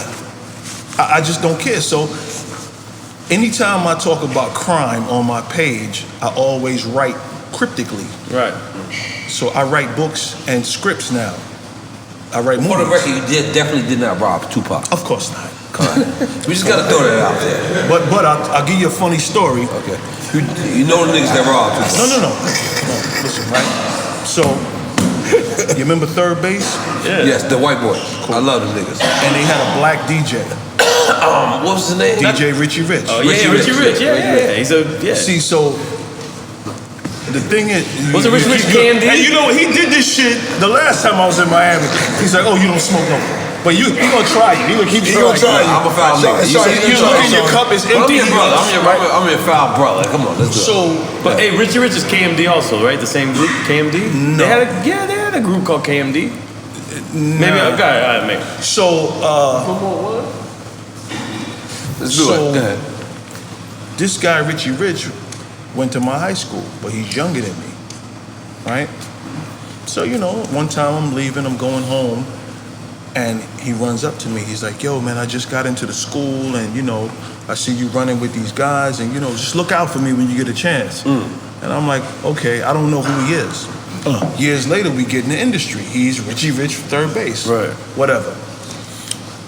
So one night there was a party at Def Jam. Def Jam threw a party across the street from, remember when they were on Varick? Of course, Okay. 170 Varick. Right. There was 170 a club, or 160 Varick. There was a club, 160. There was a club across the street called Tilt. And I'm in there with some guys. Which is kind of like SOBs right now. Okay. Exactly. You know I'm on point. I'm a New York funny nigga. motherfucker. I'm a New York You nigga. probably see me in Envy. I definitely seen you. You probably see me in Envy Listen, in we're the gonna- back with the suitcase. I was there. I know exactly who you are. It resonated later because I'm not smoking. Okay, all right. So Keep going, John. That's how it started. That's how it started. He definitely knows. Keep going, He John. knows that I was there. He don't never talk. so we're in this party and I'm with the worst that Brooklyn has to offer. Yes. Okay? Yeah. And I see Richie Rich and another guy that used to be with Third Base. I like these guys, but I know him through Clark. Because this whole DJ thing. And Clark, he is got the my best- guy, right? he got the best niggas I'm in the always game. at his house, right? Yeah, And I I know love everybody Clark. that's Good around guy. Me him, too. right? So I see this dude, and of course, they're already drunk. But I want to keep them away from these guys. Okay. Richie and them are drunk. Yup. Right. And I see them, and I'm pouring champagne. And they hit my arm, and it poured some champagne on my man's scooter. Bruh. And I look at him, and he's like, yo, who is these dudes? And I look, and I'm like, I got it. Now, for the people that don't know, in the Tupac movie, Scooter is the guy. That's not the guy. Nothing related. Nothing related. Nothing related. But in the Tupac movie, Nothing related. they tried to No. depict. No. No? Nope. That Nothing. wasn't Scooter? Nope. You see? So I'm gonna tell you. So I turn my back on these guys and I'm getting these guys away. Like, yo, what's up? Y'all good? All right, go ahead. And I turn around back to these guys and they like, yo, you got a problem with these guys? What's up with them? And I turn around and one is holding the other back from like coming to fight. I don't know what happened, right? Right. And I'm looking. The Third Base dudes are holding themselves back. Yeah. And I go in my pocket and I back my scalpel out and I start chasing them through the party like y'all fronting now, like stop, right? I get out, we leave the club. My car, I had a Lexus Coupe. I'm like, me and Pepper from Salt and Pepper's first people in New York with Lexus Coupes when they first changed the shit. Look, here, look.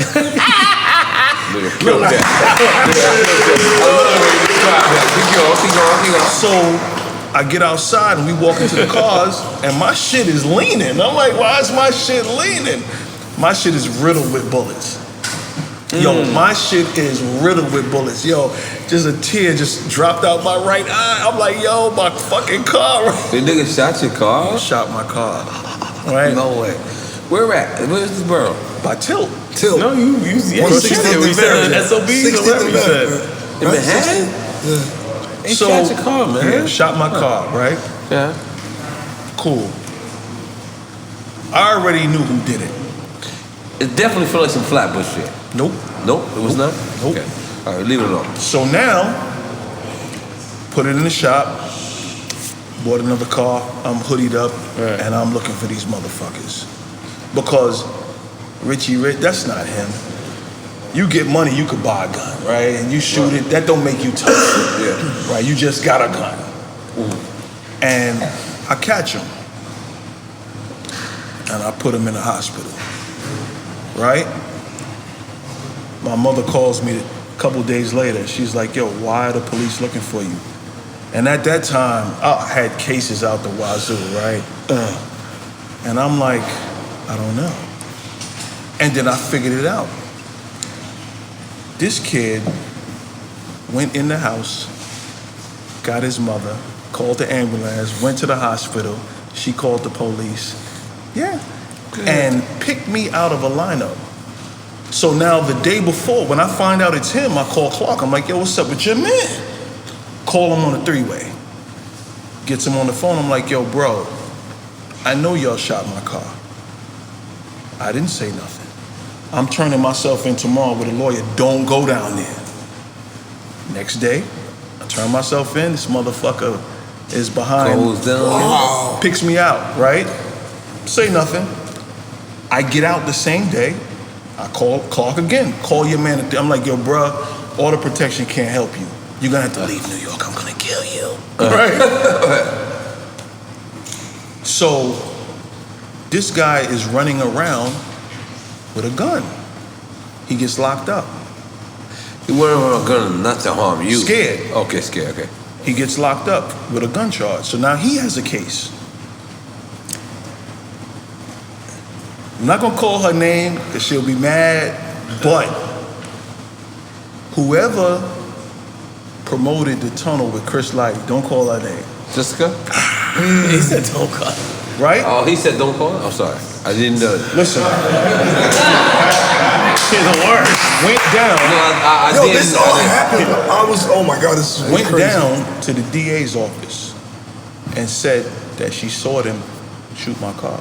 So they told him, said, listen, we're gonna give him 3 months and we're gonna give you a 1 to 3 if you don't drop the charges. Wow. So the night that I caught him, right, I took everything from him. Richie Rich. And I sold Not the Richie Rich now. DJ, right? DJ. Third And not base. the West Coast Richie Rich No. either. And I sold it to a guy that gave it to Tupac. Not Rafael? I feel like you sold it to Rafael. Wait, he said they gave it to Tupac. He gave it to Tupac. So if you look, there's a picture online with Tupac like this, and there's a bone bracelet with diamonds around it. Octagon. You remember that bracelet? Yeah. Tupac got that bracelet on. Wow. That was Rich Rich's bracelet. All day. I need to understand what we're talking about right now. Are you telling me? You said like, Are you telling me you had the thing Yeah. and then you the nigga like wearing pockets All in the day. bathroom like that? That's costly to y'all. right. So the thing is, right? I'm gonna take a pee-pee. So as far as robbing anybody, like that's so far beneath me I respect that. as a person. See, if I'm gonna rob anybody at that time, when I was in the It's trenches, face to face. Give me yours. bare face, and you're gonna know who did it. Yeah, you know. And it's not gonna be for jury. It's gonna be for something that it's called a no look back. See, when you grab a bag and it ain't worth, you can't live off this bag, don't do it. Because it's not enough for you to live comfortably. Don't do it. So for the people that think about it, I'm gonna be honest, because you're my friend, and I know. N.O.R.E, stop setting up the clip, man. Just No, go ahead, I man. know. You my man. Listen, I wouldn't be here. I know. But Listen, I need to clear this up. Listen. Because All my guys is going, did you get a list of the questions? listen. You know what he's gonna ask? I said, Listen, just I know wanna that be I'm honest. cool. When I watched the Tupac shit, It's a motherfucker funny. they said that this is the nigga. Rob the nigga. I need you to say yes or no. Let me tell you something. Check this Because out. you definitely didn't say yes or no. Check yet. this out. I would never. See, when that happened, it became such a phenomenon, especially in Brooklyn. Yes. I had guys tell me, you know, I was there and I did it. I'm like, really? You really? And you know they lied. I'm the only one that got questioned for the crime in Andre Harrell's office with Andre there. Midtown Mall. I wasn't ready for this part, but now I'm in. No, I'm telling you. Let's go. So you know Tut person. Come on, get up. Okay, You know now wait a minute. Which Tut? King See, Tut, nigga. you only know one, right? I only know that one. Okay. I know him personally. Which one? East New York? King Tut. White spots? The one that's actually charged for He hasn't been charged. no, that hasn't been. But he's in the feds. Hasn't been charged. He's in the feds. The one I'm talking about. He's in the Otisville. feds. I was just there Monday. He's in Otisville. Yeah, absolutely. Walter Johnson. Yes, absolutely. He hasn't been charged with that.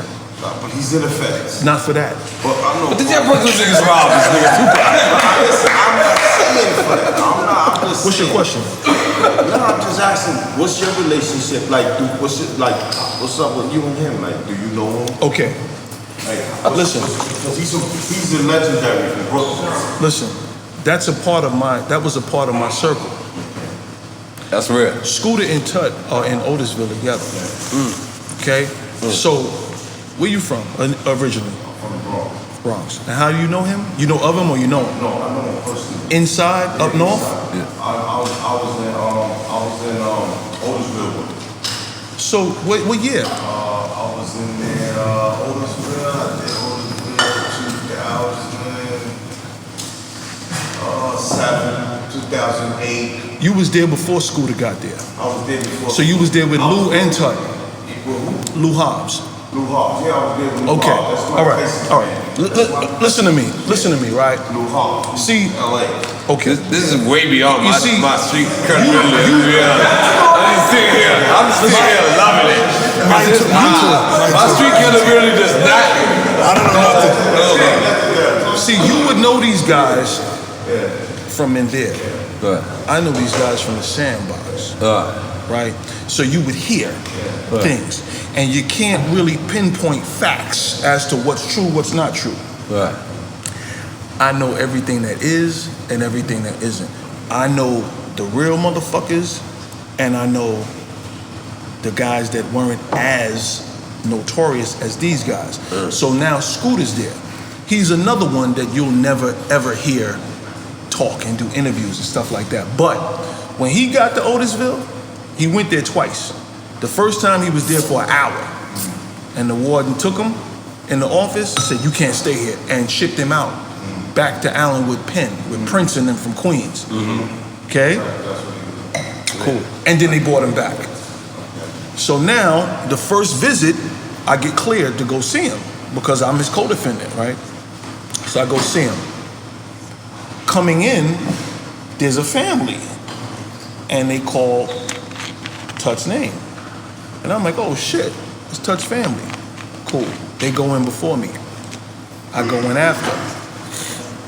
Tut comes out the back, walks right by me, and over to his family. Scooter comes out, sits next to me, and I'm like, yo, Tut just came out here. There's Tut people over there. He looks, he's like, pfft. So you don't know what goes on in jail, but you've been there, so you know how it goes, right? And Scooter has a problem with anybody doing any media shit. Because when you in the street, that's the last thing you want to do, right? You don't want no pictures, you want to be on the mic. It's our era. You don't make music. It's real shit. Right? 3 hours pass, they're going to take pictures. Now you've been in the visiting room, right? So you know how it go. Pictures is over here, y'all go back over there, and this is the visiting room. The COs sit there. The vending machines is over there, right? There you go. And Tut goes up to take a picture with his family. He stops over there and he sees me. He's like, yo, Little, what's up? But he wouldn't come nowhere near me. Tut. Yeah. Okay. And I'm asking Scooter, what's going on? Like, he's like, I don't fuck with that dude. You see, so urban legend has this. That y'all all together. But bruh, in the circle, it's like the shit that happened in your house. We don't know. Right. So nobody knows what happened in my house. Right. I know. And I'm not gonna expose you. Right. But be cool. But you definitely did not have anything to do with robbery or Tupac. Jesus Christ, bro. That's my friend. I gotta talk to him like a friend. No, I gotta talk to him like a friend. Like, nothing. See, nothing. So I don't even know why people are doing interviews connecting themselves to this. They be pointing at you because so they much. didn't have nothing to do with that shit. That's real. I was there. You were there. Bro, listen, my The car was niggas stuck came in the to see parking lot. you. Yeah, I had to go back the next day to get my car. Yo, when Pac went up in the elevator, I was upstairs already. Big was there. The first one to see him when the door. No one never heard his side. You know what? No. Because in Quad, give me some the more elevators are here. No more one? I'm in. And when you get off the elevator, it's like a wall. Yeah. And I was over here by reception with Andre Harrell and Puff. Andre Harrell was there too? Of course. And Puff? Yeah, because here's the thing. This is how the whole shit came about. Andre was doing New York Undercover. You know that was his television show. With Definitely Malik Yoba. executive producer. You didn't know that? I didn't know that. Okay, so But what was his role in the show? He produced, executive he was producer? producer. Okay. That was his shit. That's nice. That's crazy. So somebody had a bright idea and said, yo, look, we're gonna get Pac to do a song with Shawn. I had just signed to Uptown at the time. Because at the time, let me just describe this. You're way hotter than Biggie Smalls. Biggie is not even. He just started. Biggie was not even Biggie. You'd be the OG to him. He just started. You got Hayes on my Little Shawn. Is that record popping already? After that. After. I mean, think about it. He had songs released on That was Uptown, right before. and Big didn't have records on Uptown. So when I was on Uptown MCA, I released Don Perignon. Right. And Big was in the video, right? So when dude got there and got off the elevator. Okay, I gotta ask. When you say dude, you say Tupac. All right, cool. So even the account that he made, that's not what happened. What's the account that he made? Can we He said recap? everybody. He said got the elevator. Everybody ran from him, and they wasn't. That's not what happened. We ran towards him, and we was trying to get him to sit down. Wow. And he went to sit down, and he popped back up.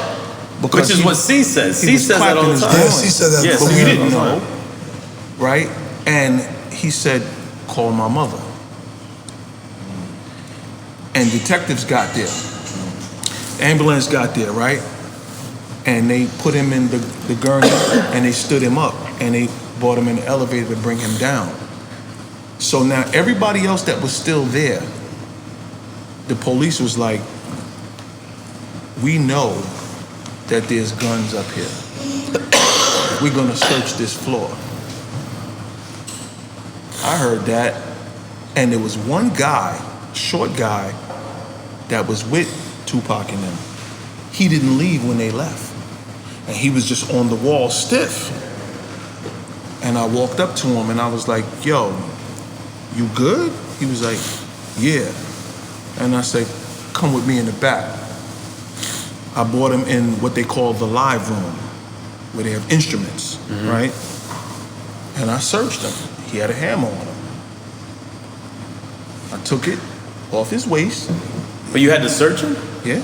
Took it off his waist, put it in the piano.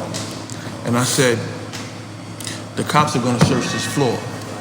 So now, let a couple days go by and you can come back and get your shit. And he was like, thanks. I said, don't worry about it.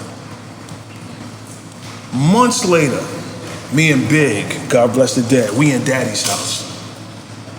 And we're talking about this. And Big is like, yo, I don't know why he would think that I had anything to do with that. Tupac came to New York and I told him about hanging out with these guys. Tupac went and told these niggas that Big said that shit. So now they was on after Big. See, you don't hear that shit. You No, dig? I do hear it. You heard that? It's not pulverized. It's not, Right. But I did hear that. So Big was mad Go ahead. that Pac put him on blast. He said, I can't believe that. I'm the one that went and got his gun for him out the studio. And I looked and I said, you got it out the piano. He said, how'd you know? I said, because I put it there. All of that shit that happened afterwards was a ploy. And it was manufactured by Suge Knight. When you say ploy, I don't know what a ploy means. Here's the thing. It was a game plan. It was a game plan to get him to go it was over a there. strategy. It was a strategy. So if you think about back then, Tupac got convicted of the rape, he went to jail. That sucker nigga Kevin Powell did an interview for Vibe with Tupac. The writer, Kevin Powell. The light-skinned guy, I know him. And Tupac said, Thug Life is dead. He said, I might be killed after this interview, but I want my truth to be known. Right? And he's doing the interview, right? Suge Knight goes to get him out of jail. Yeah. When Suge Knight got him out of jail, it's the first time you heard Biggie and Puff did it. That whole East Coast, West Coast shit was manufactured by Suge. Suge did that shit. But not the shooting. You're saying that. No. I'm talking after the about fact. Okay. Just to be the clear. blaming of Right. Puff and how Big. it happened, yeah. That was Suge. So not Vibe, not the media. You're saying Suge. Tupac wasn't saying that. Tupac was blaming street guys. After Suge came and got him out of jail. And that's the reason. I'm gonna be honest. That's where I keep asking you, because when Tupac was blaming the street guys, you was one of the #1 names. Yeah, but I wasn't a street guy. He wasn't. He was writing songs. I was a rapper. He was rapping. I'm not gonna lie, I can't really let you get away with But that. you have to because the thing is, you have to. Sound like a spy novel. Yeah, but you have to. You know why? Because you wouldn't know that if you didn't have a foot in the street. You ain't know anything about me. What'd you know? I'm not gonna lie, you're very good. I'm just saying, what would you know? But it's the truth, like, what would you know, right? So if I never spoke about this before, right, and I'm telling you how this shit unraveled, if you see media, if it's on the newspaper tomorrow on the cover, y'all all gonna talk. Trump gets impeached. Everybody in the room is going, Trump gets impeached, but he's not gonna be removed, but he's impeached. Right. You don't know what the fuck that means. Yeah, they don't know the nuance. He's still the president of the United States. Well, your case is different. Come on. Are you still gonna ask him if he robbed him? But ask him. I had to be fair. Ask him one more time. I had to be fair to my fans. Listen, come on. You're a real nigga. But you only know that. And real niggas in the world be like, yo, rob Little people? Shawn, no. They said, this is what they say. They say, Little Shawn, Scooter. You named his name. Now that you named it. And what's the other nigga? I don't know. Somebody. What's the other nigga?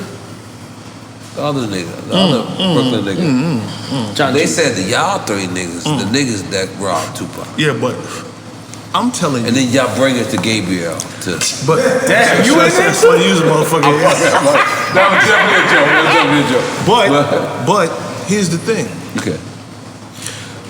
It's been 25 years, yeah. Is there a statute of limitations to that? Of course. But 25 years, right? Yes. I was the only one questioned for the crime. Oh, you were actually questioned over it? I thought they questioned Big too. No, I was the only one questioned. And I wouldn't. No. They came out. No. Nope. I was the only one questioned for the crime. So you were a prime suspect at that moment? Yeah, because I had an open case in the same precinct. Right. At that time. And I said, I'll sit down with them. I don't care. But Andre has to be there. All right. Yep. Yeah. So we're in Andre's office and they get there and they're like, yeah, we heard you were jealous of Tupac. And I'm like, really? And this is the feds or this is No, state. Okay. Don't even say Let's take it. NYPD. Yeah. And they said, we heard you were jealous of Tupac. I'm like, really? That's your angle? All right.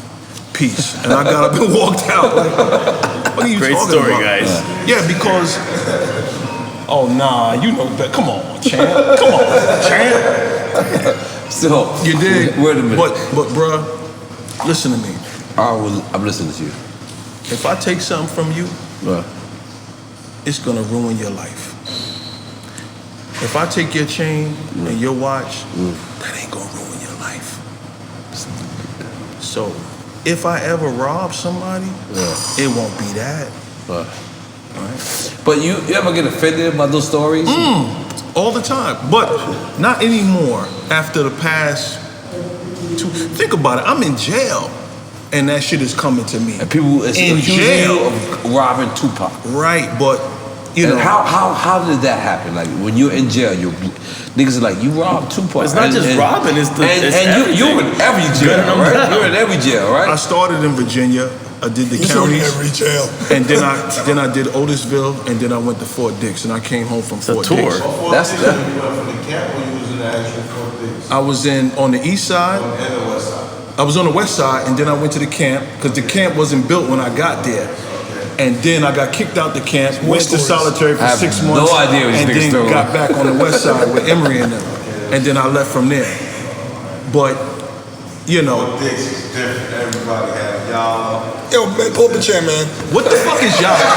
What is y'all? What is that? Everybody has That's their thing, bro. That's their thing. They come into the store. Yo, let me see that Yala. What the fuck are you talking about, bro? Yeah. 5 kilos I gotta start saying that. So the thing is, right? Yes. For me, yes, there was no internet when I went to jail. God bless you for saying that. I swear. There's no internet. I'm going after the old. So when I came home in '98, no, not '98, 2003 September, I saw the internet, and I'm like, wow, this shit is nuts. And then I saw cameras everywhere. I'm like, damn, you can't do nothing to nobody. Nothing. It's a different place. And it, depending on the type of person you are, it kind of makes you a better person because you have restraint. Yeah. Right?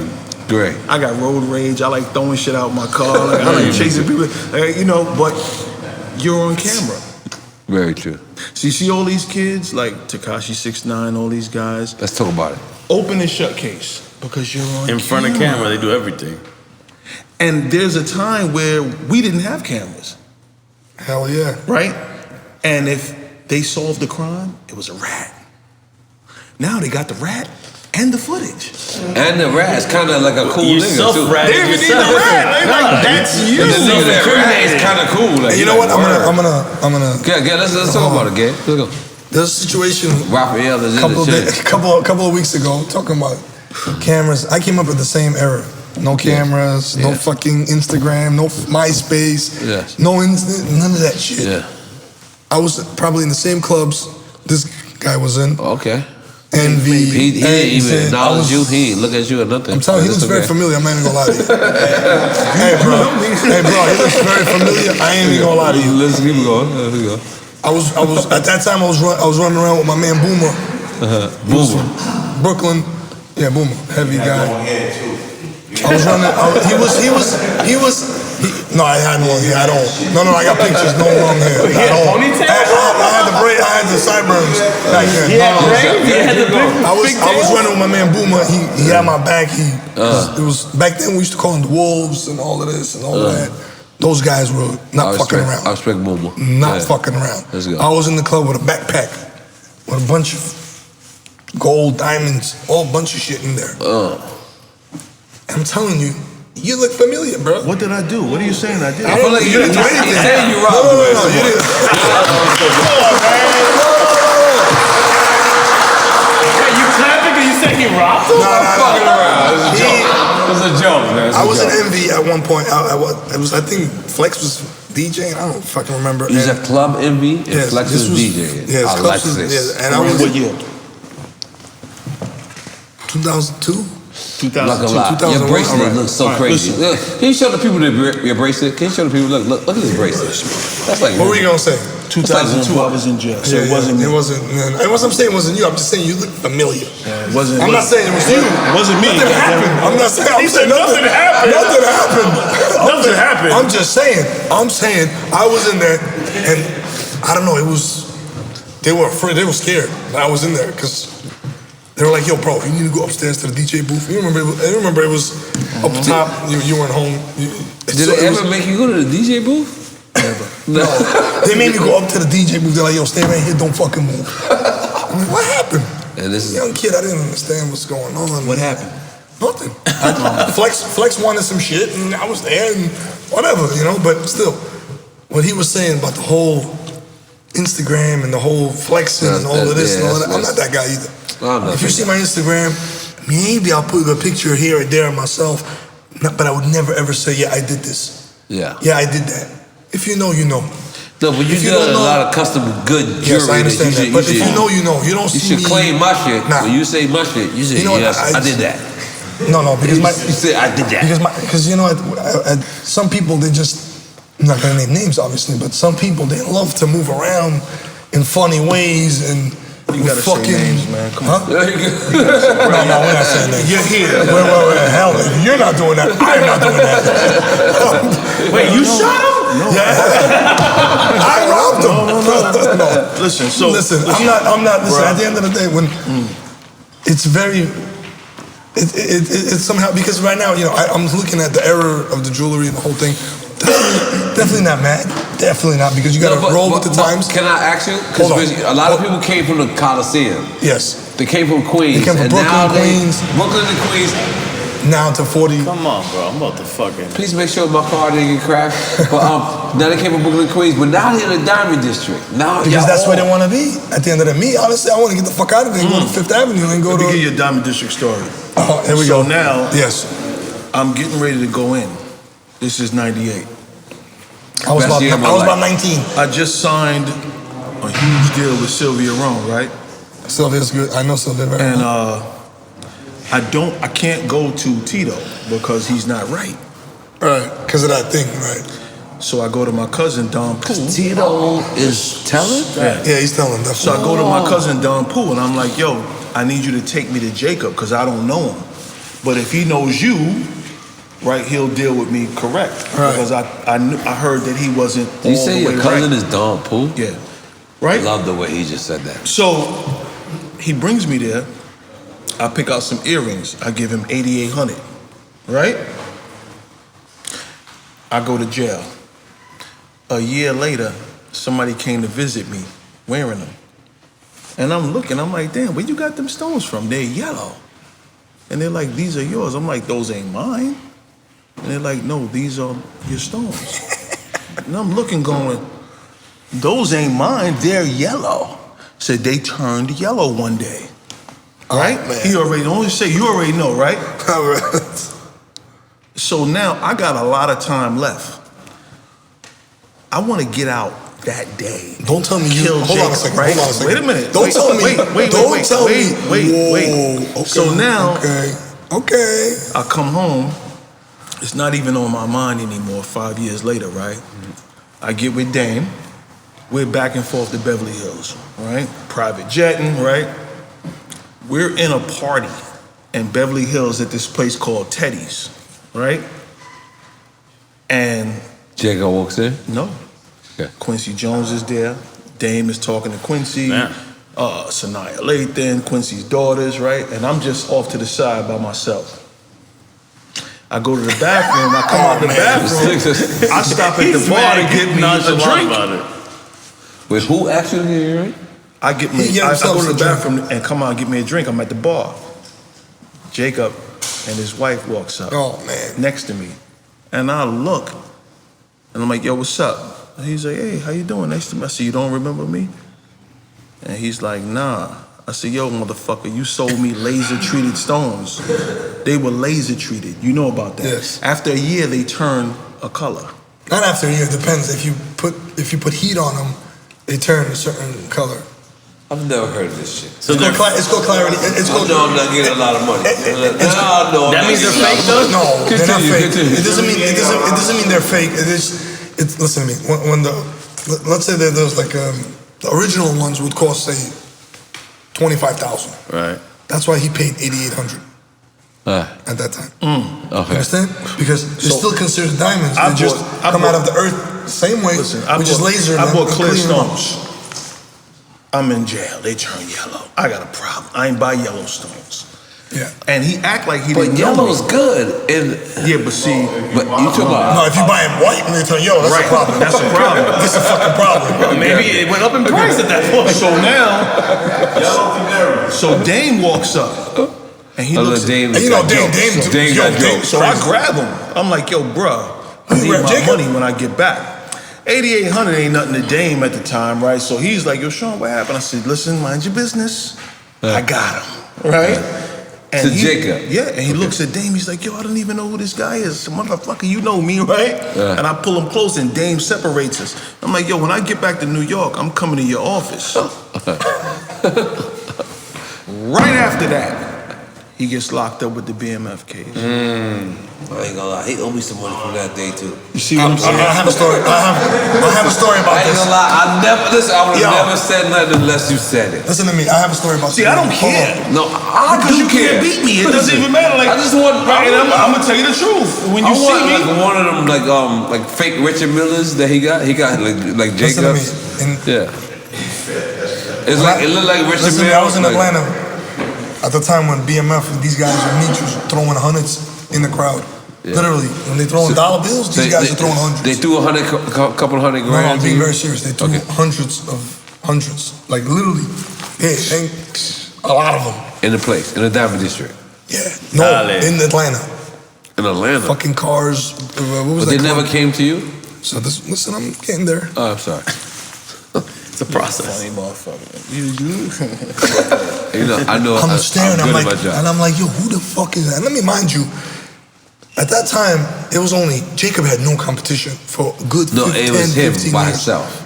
I It was come at Tito and 18, Jacob. at 17, 18 years old, right across the street from him, and we banging back and forth. We going nuts. My mom is in there making sure everything's straight because I'm traveling all over the place. I'm everywhere. I'm in Orlando, here, there. Let's talk about it. I get to Atlanta, and somebody was like, yo, you gotta go to A. There's this fucking crew that's getting stupid money. I was like, what the fuck you talking about? At that time, Jeezy was just popped off with the whole, he had that song with Akon. Well, he's a part of that. Yeah. So I'm like, all right, cool, whatever, let's go down there. I can take my man Boom. I don't know, you probably heard of him or not. I know who he is. Okay, there you go. Okay. My man Boom comes with me from Brooklyn. You know, it's a Brooklyn guy. You know, everybody, these guys, I don't know. And they know the BMF. Yeah, so I grew up in Starrett City, by the way. I know. Okay, very good. I put it together. I'm sitting there. So I'm like, all right, let's go down there. We go down there, and we just scoping the place out. You know, we just seeing what's going on, who's, you know, what's what, who got money. You know, I'm the jeweler. I got, at that time, you know, popping off. There's no jewelers in Atlanta? You're not there is jeweler a few. beef? There's a lot of jeweler beef. They're just a bunch of pussies, and you know, we're gonna get into that. No, he's right. So we're gonna get into that because Go ahead, go. So I go in there, you know, I feel like this guy because he's his guy in his world, and I feel like I'm the guy in my world. Yeah, I respect that. You know what I'm saying? So and you are the guy. And I'm not with all the instant. I'm gonna come up and smack the shit out of your ass, basically. So whatever, we down there, and I see these guys. They bring me up to their VIPs. Yo, bro, they're fucking shit. BMF guys. BMF, yo, they're fucking throwing crazy money everywhere. Literally crazy money everywhere. All the dudes that are, you know, trying to, you know, spend some money, just embarrass themselves. Like, just go home, bro. Go home. That's real shit. So somebody just comes up there like, yo, you know, my man Boom was going around talking, letting them know I'm here. So somehow, a day or two later, word gets to them, and I think each wanted some crazy shit. Some literally crazy shit. And you was looking at him like, get out. I'm like, get out of here, bro. I'm like, yeah, what are you talking about, bro? He's like, how much? I said, whatever, I don't know, 5 million. All right. Told me some bread, like, stay here. Couple days. So, fucking guys, get the fuck out of here, bro. I'm like, I gotta go home. You lucky. Hey, bro. Yeah, bro. Seriously, they came out of nowhere with fucking bags. 2 of them, just size of this table, a little smaller. About right here. For the bread? You lucky. I called him up. I was like, yo, I was 18, 19. I'm like, yo, what are we doing? I said, get the fuck out of there now. You lucky.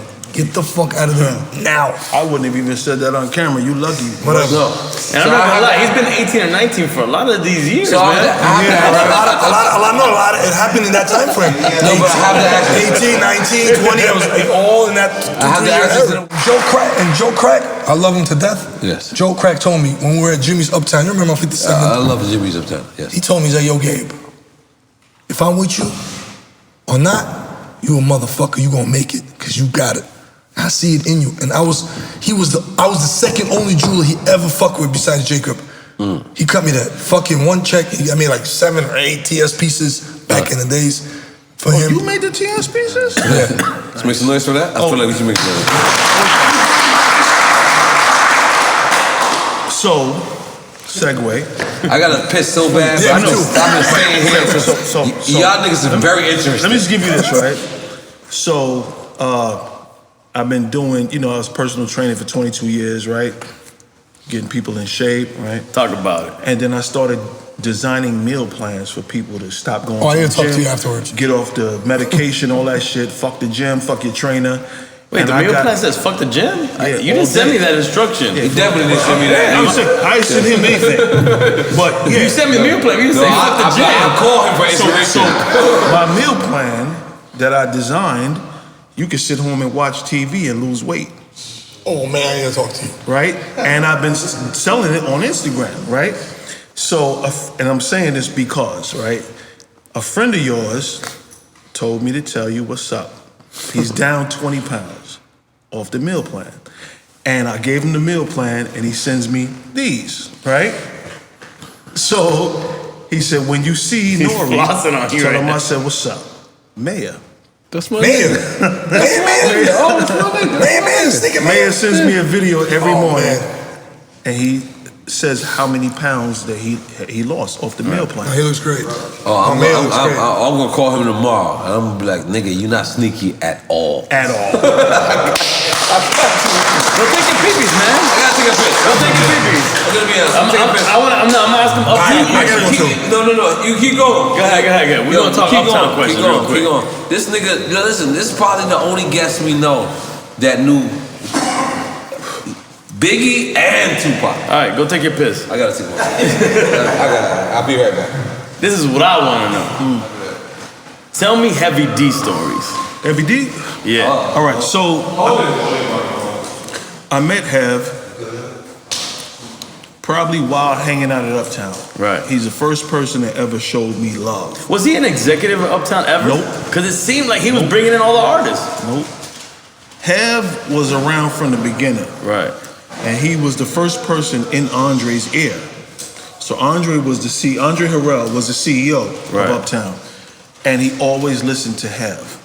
Did Hev help bring Big into the picture? No. I know Puff, but I'm saying Blue Funk was the first time I heard Big, like, serious. Hev told Andre, you need to hire this kid, Puff Daddy. Oh, so he brought Puff into the building. He brought Puff there. Puff did everything else. So everything that came from Puff initially came from Hev. Right. So whatever Puff had access to was automatically given to Hev because of who Hev was. Right. So Hev was like the matriarch of Uptown MCA. Coolest motherfucker. Everybody loved him. Actors, old people, young people, all the He just appealed to everybody. Right. You know, so in Mount Vernon, all of the gangsters, all of the thugs, the young guns, right? They all hung out at Hev's house. They ate food, we worked out, right? And Hev was a mama's boy. So Hev really never left his parents. He was Jamaican as well. Dwight Myers, he never So left. Mama's Boy is not far from Caribbean. Everybody in Caribbean is a Mama's Boy. Hev is Jamaican. Let's just be real. Right, so Hev never left the nest. Right. So he did over the whole house. And I'm saying that as a Cuban person, we Caribbean too. And the basement was Hev shit. So I used to get up every morning, drive from Brooklyn all the way to Mount Vernon, and work out with them in the basement. Right. So Hev had you remember the Young Guns? Okay.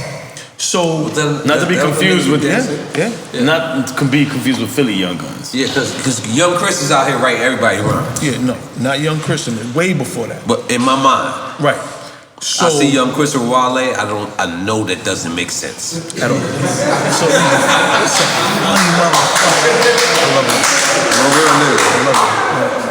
So So Hev was the person in Mount Vernon that everybody went to for advice. Heavy D. Yep, and Hev would tell you what to do, what not to do. Hev put Puffy on. Nigga, what barrels are you from? You from every barrel. No, I went everywhere. You really if you're a real G, then you go area. No problem. So now, at the time, AZ the rapper is calling my house every day. Yo, he got everybody. He can say a story about everybody, bro.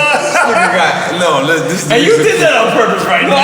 No, I'm not. I'm just telling you. No, he's a real nigga. Listen, I mean, it was good. It was good. It was good. But you did it on purpose. We're doing an interview, right? I'm not gonna lie to you. If you come from Brooklyn, you gotta know who he is. So look, right? So AZ is calling my house every day, rapping on the phone. He's rapping to you on the phone. Nas album. Long before. Before he's not. Yeah, because one of his cousins was living in my neighborhood, so he used to always come and stay summers, right? And that's how I know him.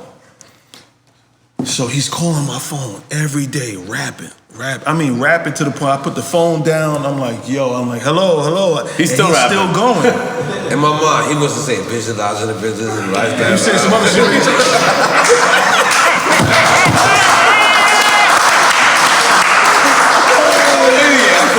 just got himself some lyrics. I'm so sorry. Go ahead, So I'm like, listen, I'm in, but I'm not in. I could put you on, but I really can't put you on. But I have an idea. I call Hev's best friend, D.O. You remember D.O.? Yes. I call Damian Blyden, Hev's right-hand man. You ever seen Hev, you always seen a tall, dark-skinned, bald guy with him. I was about to say dark-skinned. He was the best, okay? I called him. I'm like, I got a guy that you need to meet.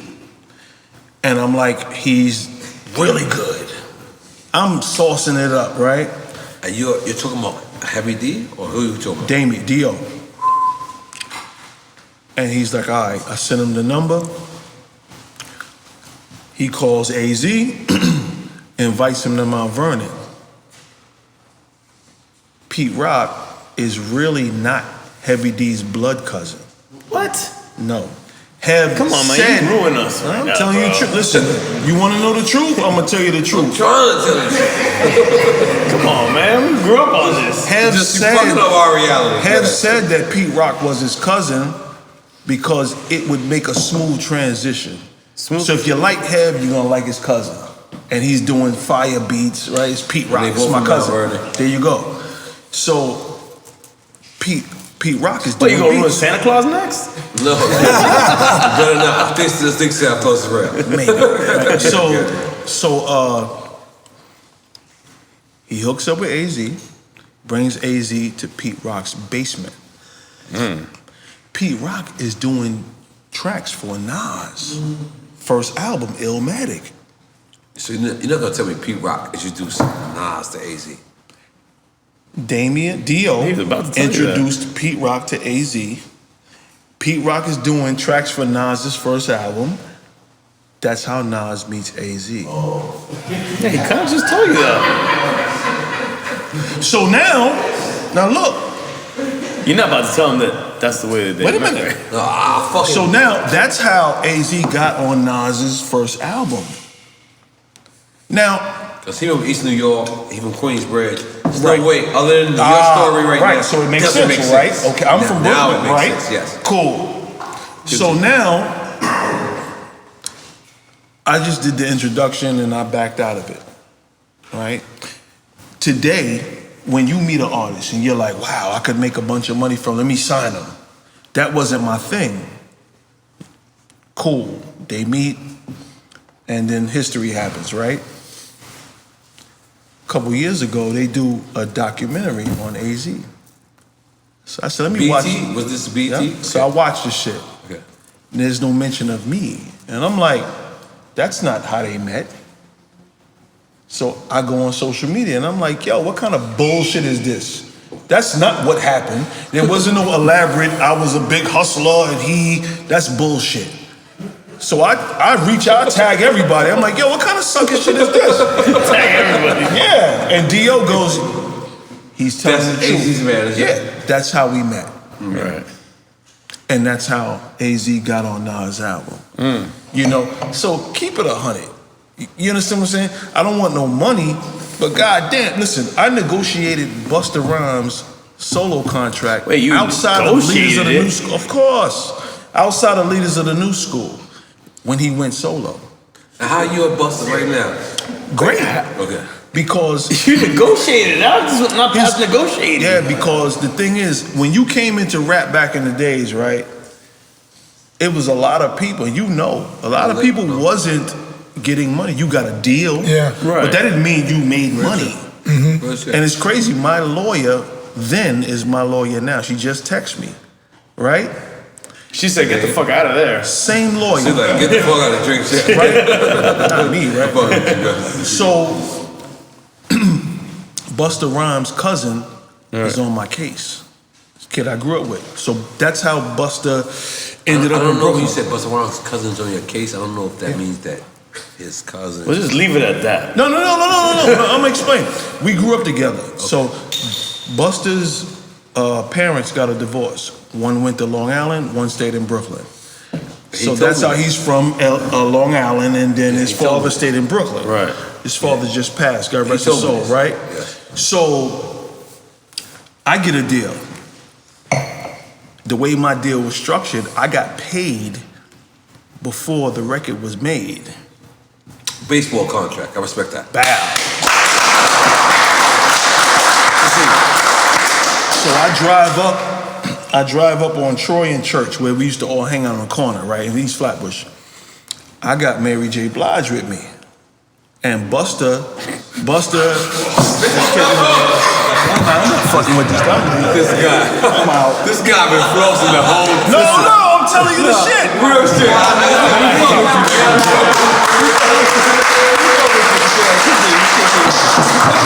So, I never smoked weed, right? So, you know, I drive up on the block with Mary. Right. And you got some guys that Buster grew up with that was hustling on the corner, Troy and Church. Flatbush niggas. Yep. Flatbush massive. Yep. Respect. And he's a funny motherfucker. So, this is the first time they saw my car. I'm not gonna lie, I think Buster told me the story. I ain't gonna lie. Like, so, Buster big Buster Spliff, right? I grew up with Will. His name is Willie, right? And, yeah, Willie. So these are, yeah, look, this is a funny motherfucker. So I drive up, and it's the first time they see me with jewelry. It's the first time they see my car. And then I got Mary with me. So Buster's like stuck. And Mary's already married. First single. No, Mary has never Which is the first single at that time? Mary's always been married. Which is already popping. Right. Yeah, I've heard it's popping.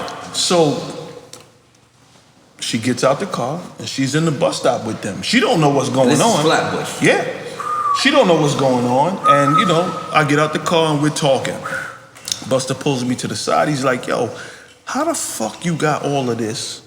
I got videos on TV. I have none of this. And I'm like, well, it depends on how your deal is structured. I said, I don't know what's going on with you, but I'll be back tomorrow and we'll sit down and just be transparent and tell me everything that's going on and I'll fix your shit. Next day I pull up, we sitting in the car, and I'm like, all right, cool. I'm gonna link you with this attorney. I call her, she just texted me. I called Denise Brown. I'm like, listen, Busta Rhymes, a childhood friend of mine, he's on Elektra. I need you to fix his shit. And he's going solo. This is what he's gonna do this in the school. Right, so he's beefing with Charlie Brown at the time. Right. And they're having a lot of internal turmoil, right? Yep. But he's the guy, so this is why he was plucked for the Scenario remix and all these. Was Leaders on Elektra at the time? Yes. Yeah. So he was just He was gonna with go Dante solo Ross on Elektra itself, right? So at the time, the fuck, how many things we dropping in this motherfucker, yo? So hooked up with Denise Brown, who was a friend of Sylvia Rome, who spearheaded Elektra. Negotiated his solo deal, gave him a solo contract, gave him a bag. He bought his first car. And that's how he was. I feel like it's a Pathfinder. No, it was a Forerunner. Same shit. Talking about Busta? Yep. Yeah. And that's how he went solo and got on his way. About Busta. Right, so You got a story? between him and AZ and stuff like that, I've always been integral behind the scenes. If you my man and I know where you it's my at. nigga. Listen, let me tell you something. This is a real nigga right here. Like Busta he very- stepped up. Like yeah. I was trying to do something, and he stepped up, and he just did it without any equivocations. He don't care. He's a good nigga. Like I wanna. Every time I ever needed you, the nigga just stepped up and he just was there, and then told me like, I'll be in the back, Lord. Like, you know, I'll be in the back. Like, that's true about Busta. Here's the thing. Wait, Time out. Sorry, not to interject. Here's the thing, right? Yes, please. If you are going to give somebody something, and this is for everybody in the room, be a cheerful giver. Right. What if they take it from you? Listen, That's not if giving. you're giving something, Yeah, it's not no giving. one can You're take not giving anything, from but they come and listen, take it. Listen, Acting like they did something. listen. Hear No, what but he's talking about the giving Hear part. what I'm saying. Right? Right. Hear what I'm saying. If you're a cheerful giver, you give from your Of course. heart. And you're not worried about what's coming back because there's no string on it. Right. And if I give it to you, it's yours. Right. And whether or not you Accepted. Accept it, give it back, return the favor. That's on you. It's off of me. I gave you. And it came from a good place. And I'm good. And God will deal with you later. Whether you were right or wrong. And that's just what it is. So for me, so for me, right? You could say many things. Many things have been said. But up until this point, I've been blessed. I have no problems. I'm cool. I'll be 50 on Saturday. Wait, come on. Looking like 35 years old out here. You know what I'm saying? So my thing is, we didn't grow up from the sandbox. We met on the fucking phone. And we connected. And we've been great ever since. Because that's what it is. But I'm gonna be honest. Because I want to big him up, because I know he's like a humble guy. But when I went to the back to see Jay at the same show I seen you at, and I seen him. He's like, "Yo, what's up, N.O.R.E? I'm like, what's up, nigga?" That nigga looked and said, "Where's Little Shawn?" And he looked, and I was like, "Oh shit, I'm not a Brooklyn nigga. Let me get the fuck out of here." See, but the thing is, for this us, before y'all actually seen each other, and then you seen each other, right? And I didn't know you were there. I was there. And so when you see me after, right? So when I got to the section, see, you guys gotta understand, right? For me, like Jay, I hadn't been around in 22 years. Hold on, tell me. I want to describe this situation. Like Jay-Z really wanted to see this nigga. No, that's serious. I'm out there and Jay, we hitting each other. Like I hit him all the time. Like it's okay, but he really wanted to go back to his Brooklyn roots and be with this nigga. Like I kid you not. You know what I used to always say? And I'll tell you this, right? I used to always tell Jay. So you hear about 500 State Street. We used to be there every evening before we go hang out. So when Clark introduced Dame to Jay, we would gather all the Brooklyn guys, and then we'll go to the city, and Dame have all his Uptown guys, and we would meet in Midtown and party. And I used to always tell Jay, you are the best rapper that nobody has ever heard of as of yet. So one day he calls me, wakes me up out my sleep. I'm like, what up? He's like, oh, I woke you and I'll call you back. I said, nah, I'm up, what's up? He said, yo, man, do you have any connections with radio? Because I'm waiting for Dame to get me a meeting and I haven't heard anything. It's been 2 weeks. I said, well, yeah, I'm on regular rotation with Don Perignon at the time at Hot 97. What you need? He said, yo, I would like a meeting. I said, all right, cool. But you have to drive. By the time you get to my house from Marcy, I'll be dressed. But you drive and I'll bring you up there. Him, B.I.G, and I want to say Bleak, drove that white GS. I can see this. To my house, picked me up. We went to Hot 97. Right. We walked in. I never went there and asked anybody to play my record. Ever. I've never asked a DJ to do anything for me. Never. I didn't care about that. I just wanted the money. Like, fuck all that other shit. Give me the check. So we get there. The program director was Tracy Clardy. You remember her? Of course I do. Okay. White girl. Exactly. So you know where she's at now? Have no idea. She's running Viacom and BET. Fucking phenomenal. And all that cypher shit, that's her. I love her. Okay. Cool. The cypher on BET Awards. And this white lady, chain smoking lunatic, but cool as a motherfucker. If she stamp it, it's done. She created all that cypher shit for BET, all the award shows, right? Cool. That. Walk in her office. I'm like, Tracy, I've never been here. I was messing with one of her friends at the time. I said, I've never been here and asked you for anything. I said, but this guy, he's the one. You took him off. Jay, I said, you gotta play his record. And they got a bag for you. Take the fucking bag. The following 2 days later was my birthday. It's funny, right? He's saying he has a bag for the radio? Tracy. if need be, let me say that, right? As a disclaimer. Yeah. Okay? So Tracy is sitting there and she didn't say anything. She's like, damn, you've never even asked me for anything for you. he must be somebody important. 2 days later, it was my birthday. We was in the Palladium. I can't find the picture. Me, Biggs, Dame, Jay, and everybody they fucked with, and Tracy. Right? So Jay is like, yo, what can I do for you? I'm like, nothing. Get me a bottle of Cristal. I don't know. It was my birthday. Bought a bottle of Cristal. We're there getting drunk. Cool. 3 days later, presidents to represent me. Regular rotation. Wow. Prior to that, it was Battle of the Beats. You remember Battle of the Beats? Put Hickey's in like Little Shawn. Right? So that's how Jay initially got on the radio. But let's be clear. Because I so respect you telling us the Jay story. But let's be clear. The person that said your name first. Biggie. Oh, let me tell you why. There was a reason. So let's go there. That you're talking about Party and Bullshit. Party and right. bullshit. And that was his first record. Yeah. Right?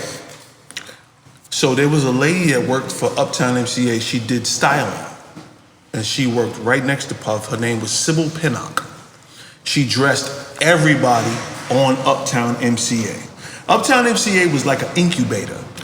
And everybody was probably from Harlem or the Bronx. And then there was me and then the Lost Boys from Queens. Right? And so, you couldn't have robbed everybody there? Come on, man. Why you keep putting this rob shit on me, man? I'm being honest. You noticed the robbery, nigga. I'm being honest. See, I gotta show it out. You've been robbing people the whole episode. In my mind. I'm sorry. So now, one day, Sybil goes, we're in the office hanging out. And this is what you did at Uptown MCA. You just hung out there every day. You listen to music. You pick beats. The studio was next door, and the budgets were open, and this is all we did. So Sybil goes to me and Biggie, there's a movie I want you guys to read for. We're gonna take a cab down to this casting thing, right? I never did that shit.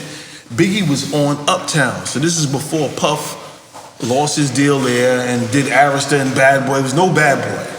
Biggie was on Uptown, okay? This is before you did the verse on Supercat's joint? Well, no. Around the same time. Right, same time. Right. So now, we all jump in a cab. Me, Biggie, and Sybil. We went to this office on Broadway between Houston and whatever, Bleecker. Went in this place. They gave us a script. I don't know about reading, so I'm looking down, reading this shit. They said, all right, thank you. Then Big went in, did the same thing. Came out, he was like, You told me Big did love and hip hop before? No.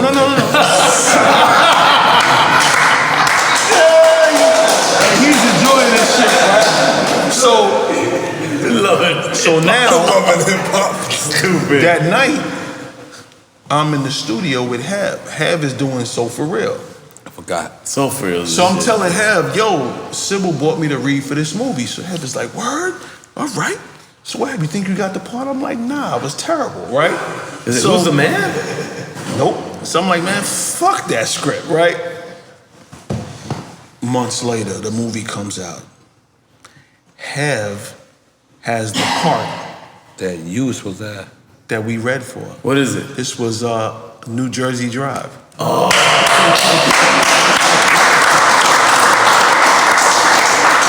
I had deserved that part. So now, I was terrible. So the reason why Big did Party and Bullshit and mentioned me. But he's in like a Little Shawn. Puffy brought him to the Muse. This is way before you. I was in the Muse. You was in the Muse? I was in the Muse. He's a young bad motherfucker, Yeah. right? He didn't even have a business doing outside, right? He's outside. Definitely in the Muse, guy. So it's on Canal and West Broadway. Yes. And I got like a 96 guys with me, and we're in there, and I'm getting ready to go on You got stage. like 96 guys with you? About 96 Jesus guys. Christmas. Which means he has 117. Yeah, easy. So Puff comes to me, he's like, yo, I'm thinking about signing this guy. I want to see how he does. Talking about Big. Yep. I want to see how he does in front of a crowd. Do you mind? I'm like, stop, please, because what you're saying is monumental, man. It's monumental. I'm being honest. It's not for you to just be like, but he said this. I wanted to stop you Because what you just said was crack. Now, continue. So now, I'm actually on stage waiting for them to cue the DAT. The DAT. And nobody knows what DAT players are, right? Yeah, we all know it. Well, not everybody. The DAT, right? The digital DAT. And I'm like, Puff, anything for you. He introduces me to Big, who was Biggie Smalls at the time. But right. Isn't your nigga from Brooklyn? Yeah. It's the homie from I don't know him yet. You don't know him. He got an orange Champion sweatshirt on, some camouflage pants, right? Yeah. And I meet him, hug him. Right. I'm like, so he's like, yo, he's from Brooklyn. I'm like, oh, word? Even better. He gets on stage, he freestyles to Biz Markie Doodle Rap instrumental. Kills it. Crazy. Right? After that, he did Party and Bullshit and mentioned me in the record. That was a thank you. And we've been like this until he died. Whoa.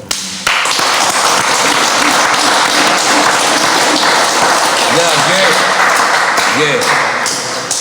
What's one of the most craziest people that just walked into your fucking shit and just bust some jewelry? Probably Busta. Busta? Great guy though. He just walked in and he just bought jewelry? I think it was, just like that. Because I think I was doing stuff for Swizz and you know, they're tight over there, so. That's a Dior shirt you got on? I ain't gonna lie. You got money. Is this see-through? I don't know what your see-through shit is. You got your see-through shit on? Look, no, it's Jamaican shit. It's Jamaican. That's some blood clot. That's some yard shit on. You got some yard shit on. No, Busta was very, he's very, yo, I'm outside. My shit ready. By the way, let me big up the Busta Rhymes. No, Busta's, I had issues also, and like you said, Busta's very, he does things on some, this is my brother. His own time. Yeah, no. There was issues with, you know, certain people, a certain person, sorry.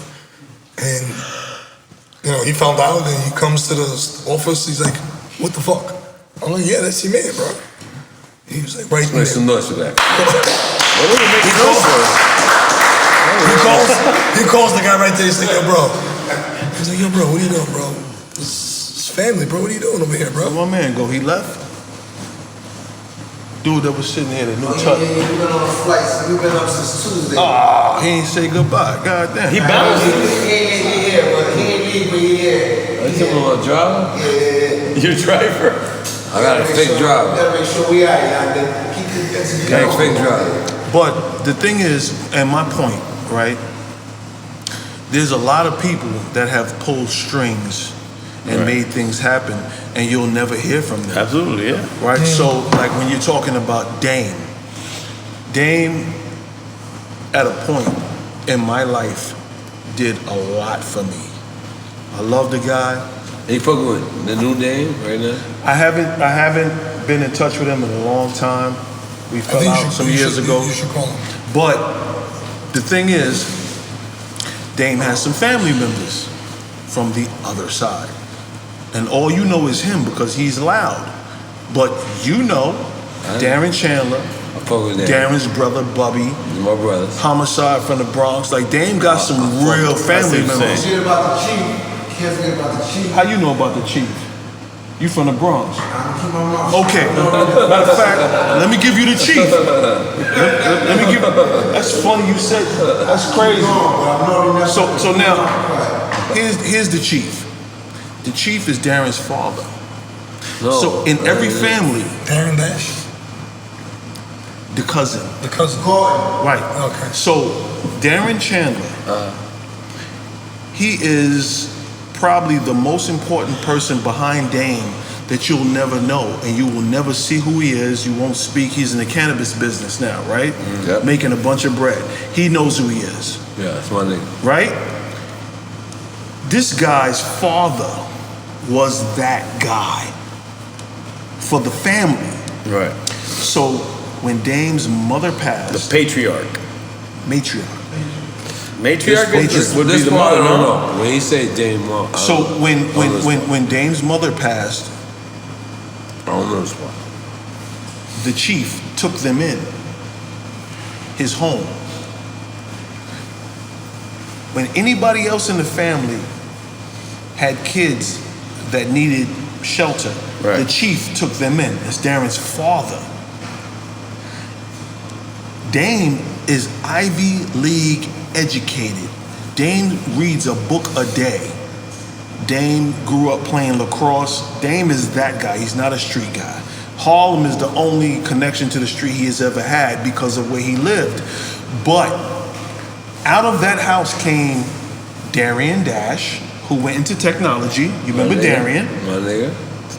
Stacey Dash, who's Darian's brother, who went on to acting, to Hollywood. Right? Used to be my shorty. And then Dame. Used to be your shorty? Darian Dash is my guy. And then That's my Dame. guy. But all because of Darren's father. The chief. He's the one that took everybody out of that family that needed help. He helped everybody. It's funny, he says the chief. That's crazy. Nobody's ever gonna say that. No, I respect everything you just said. Nobody in this room is gonna say the chief. But that's what it is. So when you see Dame, like, Dame is loud and he's obnoxious, he's this, he's that, he's super smart, he means Super well. intelligent. He'll give you the shirt off his back. But his delivery is fucked up, it rubs people the wrong way. Great guy. I can't take nothing from him. Great motherfucker. You know what I mean? But his delivery rubs people the wrong way. But his family, bruh. Even Dame is the one that took me to the boxing gym and said, yo, anybody around me has to know how to fight. So everybody under Rockefeller's umbrella that ever boxed is because of Dame. Dame been boxing since he was 7. So you run up on Dame the wrong way. He's an anti-violent person, but you put your hands up, Dame gonna knock you the fuck out. I'm just telling you, that's just what it is. He's right. We had an He's issue. right. We had an issue one time with Dame. At that time, Jacob was doing the Rockefeller pieces. So I think Who was doing the Rockefeller? Jacob at that time. Yeah. At that time, I think Cam just signed, I think, to Rockefeller, and they made us do it. You know, they made my family. You started making the rock. We started making the rock piece. I do remember this. It's on the internet. Yeah. I think I got a piece and I never He gave it comes back. in there, he's fucking loud as, he's like, Who? Dame. Okay. He comes in and says, yo, it's my cousin, Avi. Yo, tell me who the fuck made this. Tell me who told you to make this. He's just like pressing him. It's on YouTube. You can see this fucking. I'm sitting there scrawny little kid, like, with my hat on. It was fucking. And he's like that. He's very presses, very smart. He is very fucking smart. The thing is, I watch how everything unfolded, and people have to move on and grow, and you'll never know what their plight is. All right. But I'm gonna cut you off. I'm sorry. The whole thing about. I'm sorry to cut you off. No problem. The whole thing about when he's saying just now, you gotta cut him off and move on and this and that.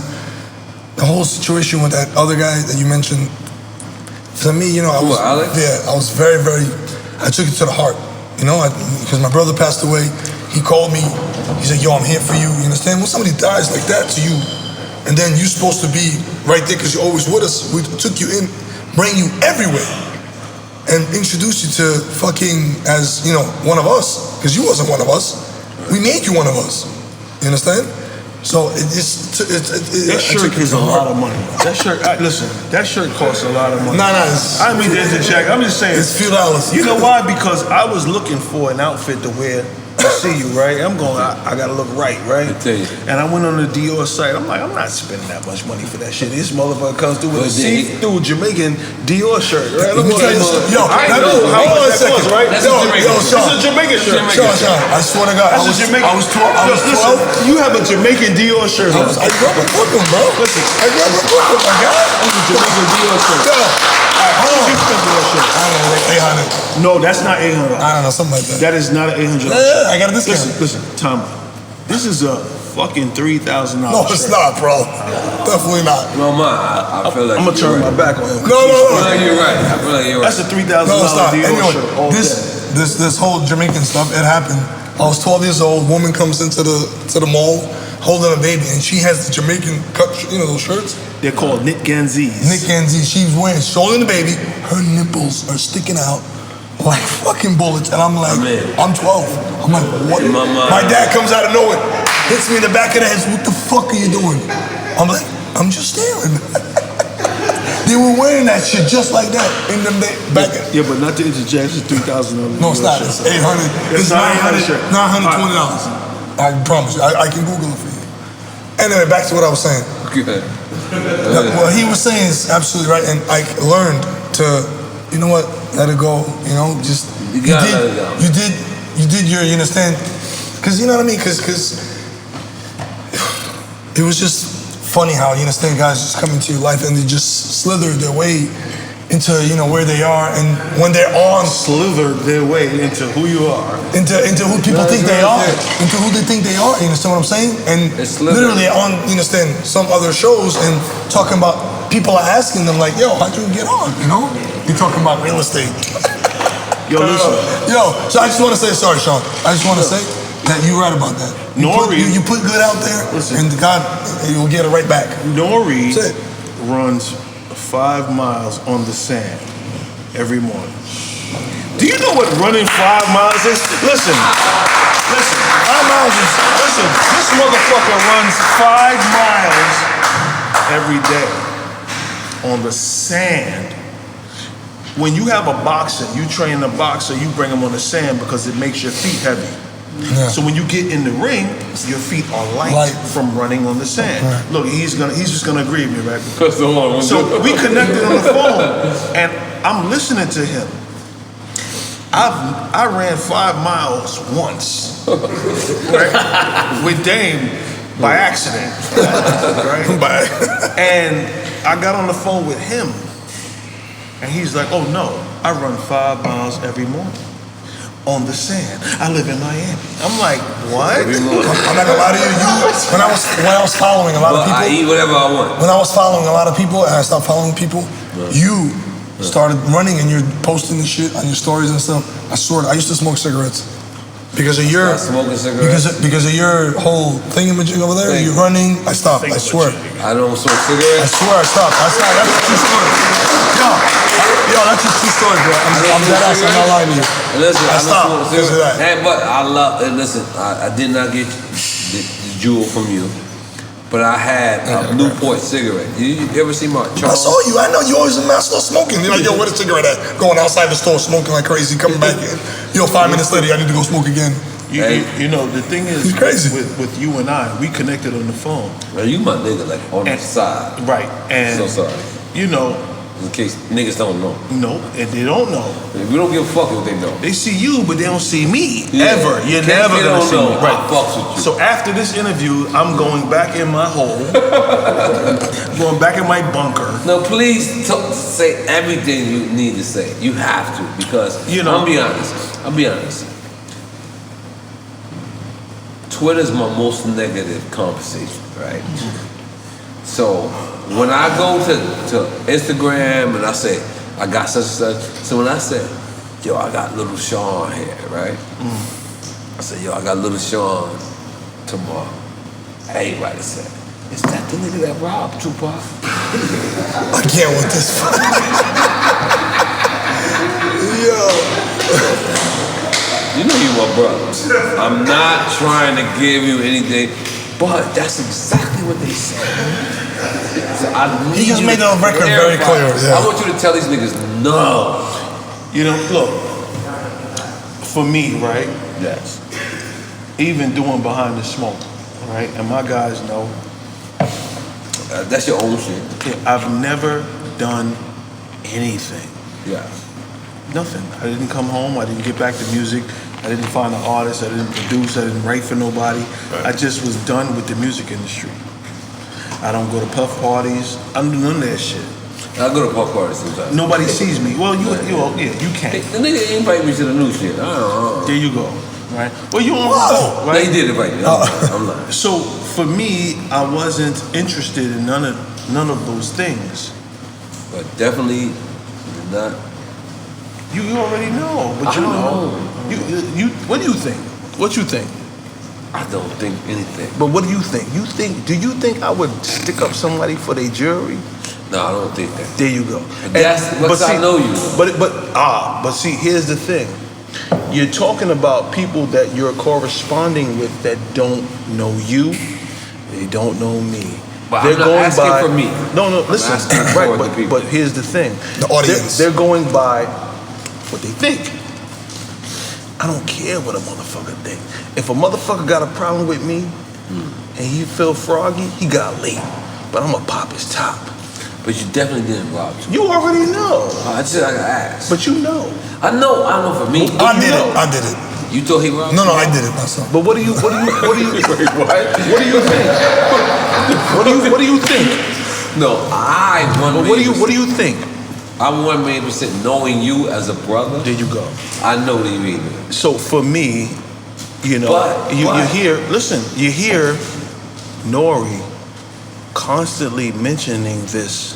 No, I love who you are. Listen, imagine Definitely that. Didn't know who you were back then. Imagine that. Your waves are spinning now. You see them shit? I'm working. I don't know who you were back then. Like, I'm gonna be honest. But imagine that happening in the federal system. See, when you in jail and that's coming at you. Right. See, a lot of guys go to jail and they become Muslim for protection. I'm a Christian.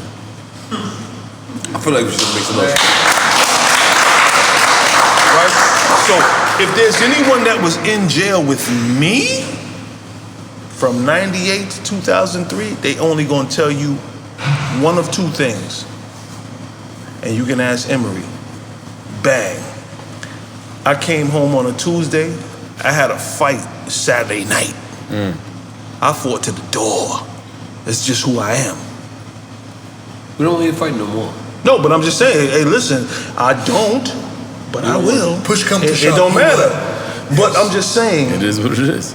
That thing has followed me and has plagued me forever, Robbery. all day, forever. No, this is the reason why I want you to just clarify it. Yeah. Clarify. Listen, bro, let me tell you something, champ. You see me?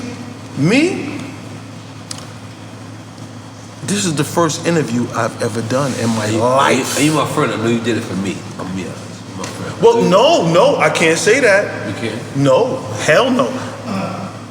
Him initially. Whoa.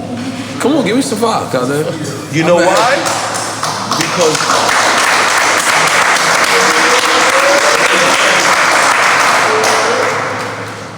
while I know you, we're not in touch. We're not. Me and him? Him. Every other day. On Instagram. Once he told me, he said, Little Shawn, I said, it's my nigga. Right. Let's go. See, the dynamic between you two. I don't know him. Never heard of him. I don't even know how you two got together. I don't want to know. Cool. Who gives a fuck? But It's like a joke. I see the show and I see him on camera and I'm like, okay, who is this guy? Nigga. And I look into his past and I'm like, good motherfucker. And then we connect through DM. I know you. We're good. No. I don't have to work on that, right? Yes. And then I let him know, it's my guy. Yeah. He already knew. No, he knows. He knows. So this motherfucker is so important to this platform.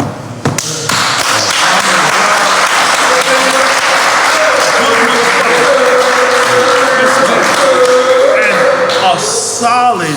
See, we used to an industry. See, the industry is not about us anymore. It's about us now because of your reinvention.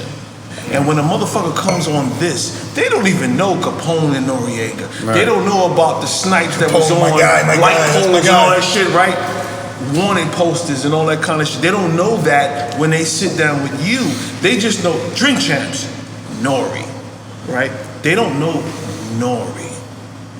So when you ever hear any kind of street shit connected to N.O.R.E, you're like, the same N.O.R.E? Because I'm happy. Yeah. Because he's happy now. Yeah. Right. But I must say, there was a time when he did the moonwalk. You know?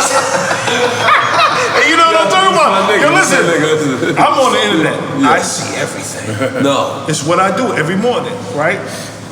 So now I'm selling these meal plans. I can't even move out the house until I fulfill these orders, right? They're coming in. And I get on one day and I see somebody pissed him off.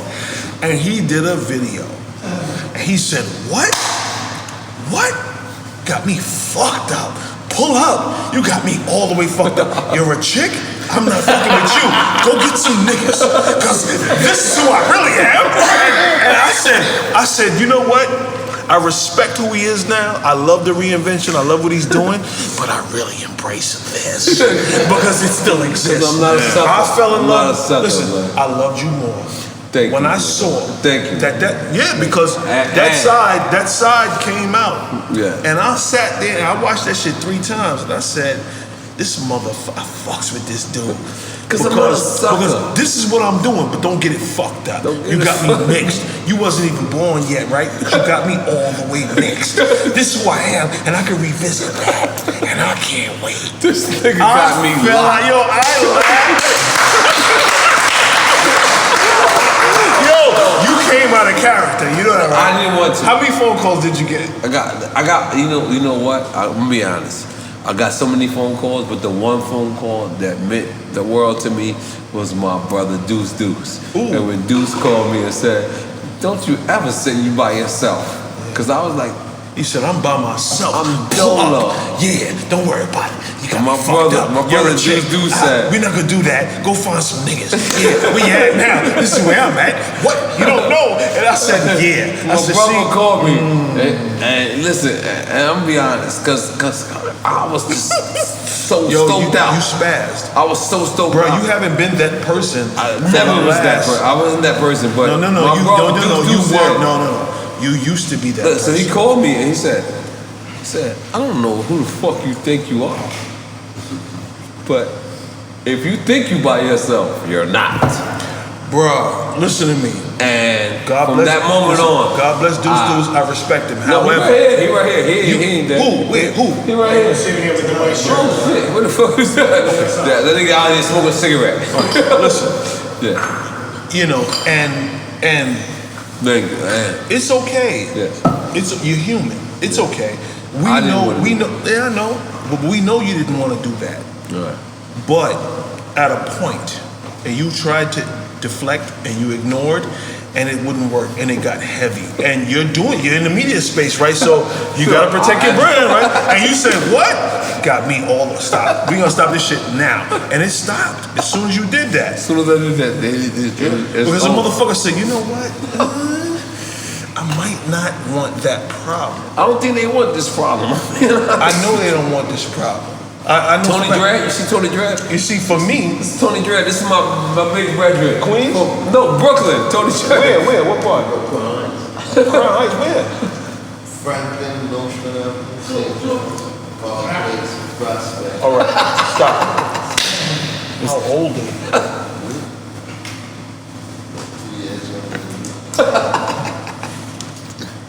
We know each other, and we don't know each other.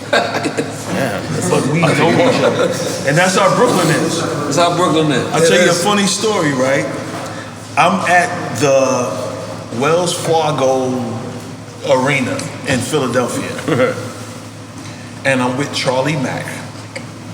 From Philadelphia. Yup. Charlie Mack is Shout out Will to Charlie Smith's Mack. right-hand Yeah, man. he was on Drink Champs. He's on Drink Champs. With Tony. Tony Yale, in my mind. No, Let's go. Somebody who has Tony cocaine. Tony Rock. Tony. So Charlie Mack is on my right. The stage is right there.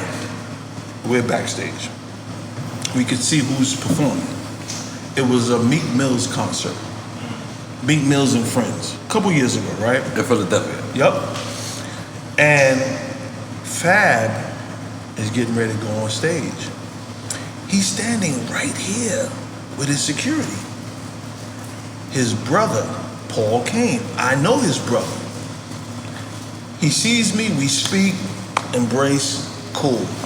Charlie is sitting there waiting for me to speak to Fab. I don't know Fab. We never formally been introduced. Charlie from Philadelphia, he doesn't understand that. He's in Brooklyn. And we think everybody from Brooklyn knows each other. Not true. That's like kind of racist. It is. It's geographical. Geographical Same thing racism? goes in jail. It's geographical right? racism. Okay. And he's like, yo, you don't see Fab right there? I'm like, yeah, I don't know him. He's like, how you don't know Fab? I'm like, he's younger than me. I don't know him. I know who he is. I don't know him personally. So Charlie goes to Fab, yo, you don't know Little Shawn? And super innocent. I would have stopped him had I seen him doing that.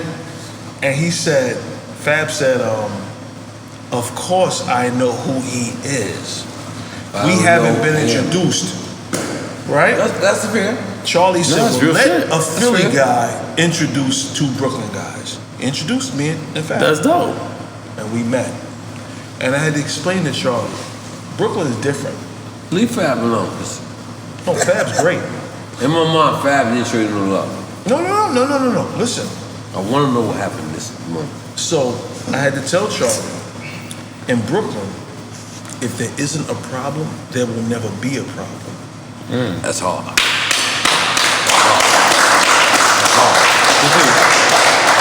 You see, in Brooklyn, we want to knock off the next nigga. Queens embraces their OGs. In Brooklyn, we don't. We want to knock them down. Damn. Y'all some foul-ass motherfuckers. We don't respect where we came from in Brooklyn culturally. Right. Queens honors the person that came before them, which is why you still have respect for Wise. Supreme from the Supreme team, my guy. All of these old school guys. Queens, they want to party and get money. Harlem parties and gets money. Queens, we tear people apart. Brooklyn, we tear people apart. Brooklyn. Right? I'm not gonna lie. In the Bronx, I had to tell them too. In the Bronx, in my opinion, they do too. They do like big people up. In my opinion. Big people up or break them apart? No, big them up. Like I'm gonna be honest. But you have respect for your OGs in Queens, and that's why he's sitting there. And he's not even from Queens. No. He's from Brooklyn. Yeah, all of it. Queens, Brooklyn, Bronx, all they all. But you from Queens. Yes, and I love being. So I know Ron, Archie, all these guys, all of Wise's babies. My God. I know all of them. And you, I'm their baby brother. Exactly. And you know what? I appreciate being their baby brother. How about that? Come on. Like there's so many people that like they be like, oh, so I don't. No, I want to be your baby brother. Like I appreciate that. You see, when you're finished with whatever it is you're doing, which is your journey in life, all of you people in this room, everybody here, right? You know, you're only as good as your journey. Wow. And whether you help people or you tore people down, you're going to be a product of whatever you produced. And for me, if we were cool at one time and we're not now, I don't really have anything disparaging to say about you. No animosity. No. But you're the only guy that I know that knows Tupac and Biggie. How did you meet Tupac? I met Tupac haphazardly. What? Haphazardly. Like it which shouldn't means have by really accident. happened. Yeah. By accident. All right, let's talk about I wasn't brought somewhere to be introduced to him. I was someplace he was. Already. Yep. He's already? Yeah. And in Coyo Taco. And we met. Coyo Taco. And that's Binga. We met. He was in Wynwood? So Art Basel? it wasn't no elaborate. This is Little Shawn, and you got, because in my mind, like you say, in my mind, I was a gangster. Not in your mind, For the buddy. cameras, no, it's true. For the cameras, I was a rapper. Right. But Pac had to realize that though. No. He had no idea who I was. The dude never knew who I was. He didn't know you as a rapper or a street dude. Nothing. Didn't This know is who so I awesome. was. I'm being honest. He didn't know who I was. I understand. For Drink Champs, I'm keeping it 100. The dude didn't know who I was. You was just a man. random dude to him. Listen, you know who I was because you're local. But you're local. If you was from, listen, if you're not from LA, you don't know who Richie Rich is in Oakland. But Oakland knows who Richie Rich is. Richie Rich was that guy. He was the first E40. I mean, nothing. I beg to differ, man, because I'm in Miami and I knew who Richie Rich was in Oakland. But you're from Miami. We from New York. So you saying you guys was just not wanting to know who the fuck everybody else was? No, I'm saying what he's saying with Pac. is I could see that. I could see. No, I could get it. But I think Pac was a student of the game. I felt like he would know who you Listen, were. but I hadn't gone gold. I agree. I also agree with you. Yeah, I feel like he would know. No, man. Listen, there are people that didn't know to this day that N.O.R.E was with. It was Capone and Noriega. You know how many people don't know that? I respect that. Yo, listen, me and Maya argued the other day. Me and There's a lot of people who don't know. Me and Maya argued the other day. And he's like, people know. I'm like, no, you know. And you just argue with what you know. It's true. It's not common knowledge. Right. He's like, your followers know. I'm like, nah. I got people hitting I'm gonna me be now. honest. I'll give you something better. I forget what it was, but the last thing that it was, they was like, yo, N.O.R.E's there.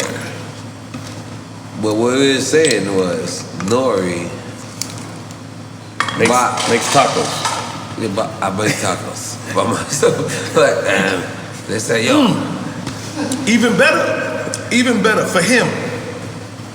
And I know this is your show, I'm not trying to take you over. my nigga. Go ahead, But he's doing Drink Champs, right? A lot of people are not on the internet, so there are a select few of people that don't know what Drink Champs is. Absolutely, okay? yeah, sure. Yeah. But the people that know. And then when you tell somebody, you're like, oh shit, I put them on to Drink Champs. And once they're on, they start going to past episodes. Right. They binge watch it. Fucked up. But now, he came in the game as Capone and Noriega. Right. Then he went solo. N.O.R.E. We blame him for reggaeton.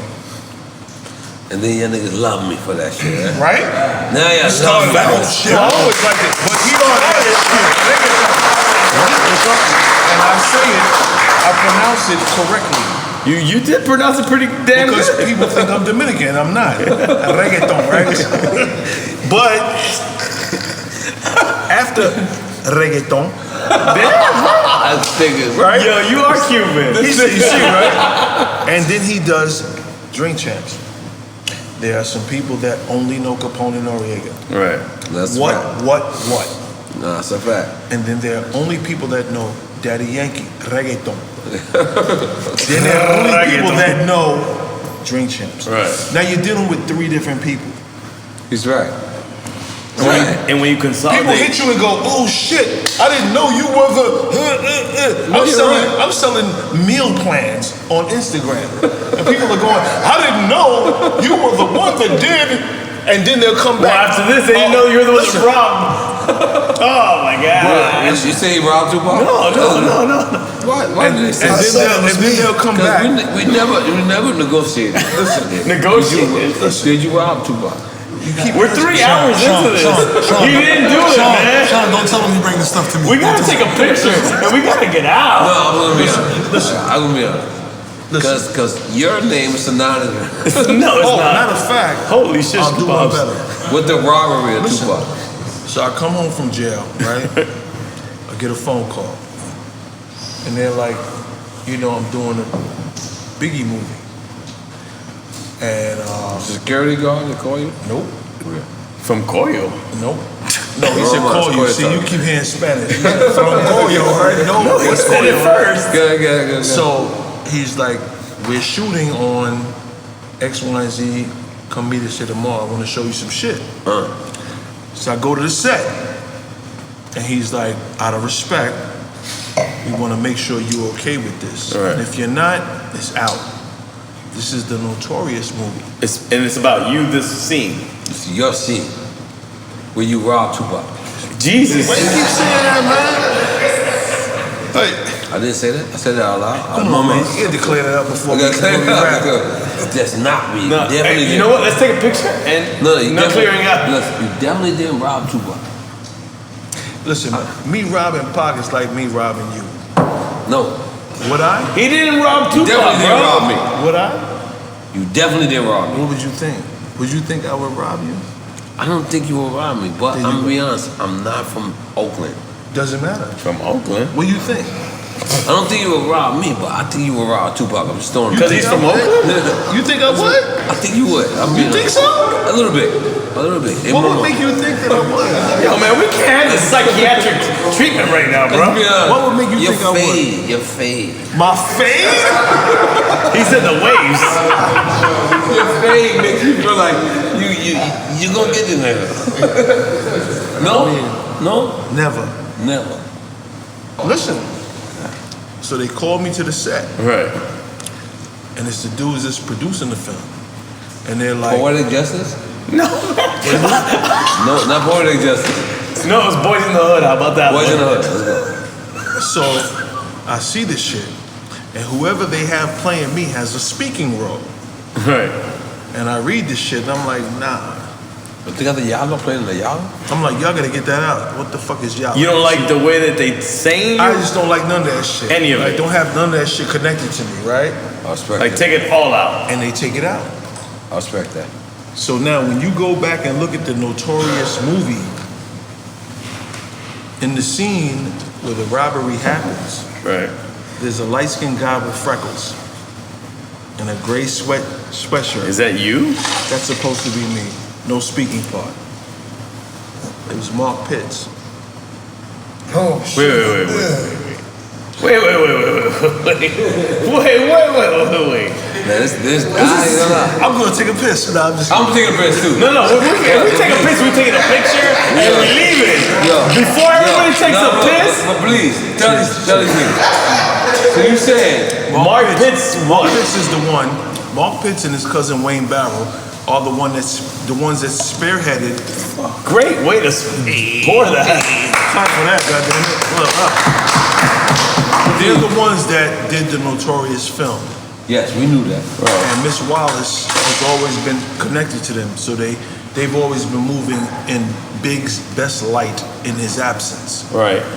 So she trusts them first. Right. Right? And they called me to the set. And they showed me what they were doing. I'm like, nah, that's not me. And they took that shit out. So when you watch the Notorious movie, there's a guy playing me. And you would never know that that's supposed to be me. Right. It's a kid, light-skinned kid with a gray sweatshirt with hoodie, freckles on in his face. But you canceled the lines. Early. Right. So the persona, but the lines are out. Gone. Right. And you just see this guy. And nobody knew.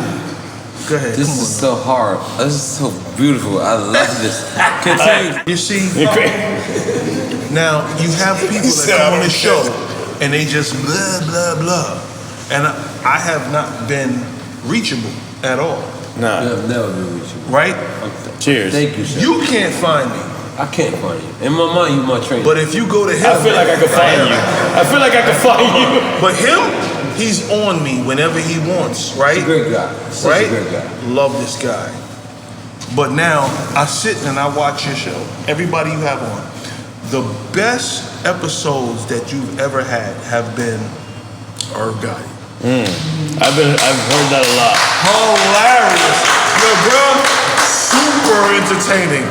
He's funny as shit. Look. I love him. Nah, he's been great, man. He's been great. No, that is one of the Listen, that is one of the best. Hilarious, right? To us. He's been great to us. But now, I saw you interview Praz. Right. That's the same episode with Charlemagne, isn't it? No. I saw you interview Praz. Oh no, it isn't. It's the same time frame. And I watched it in its entirety, right?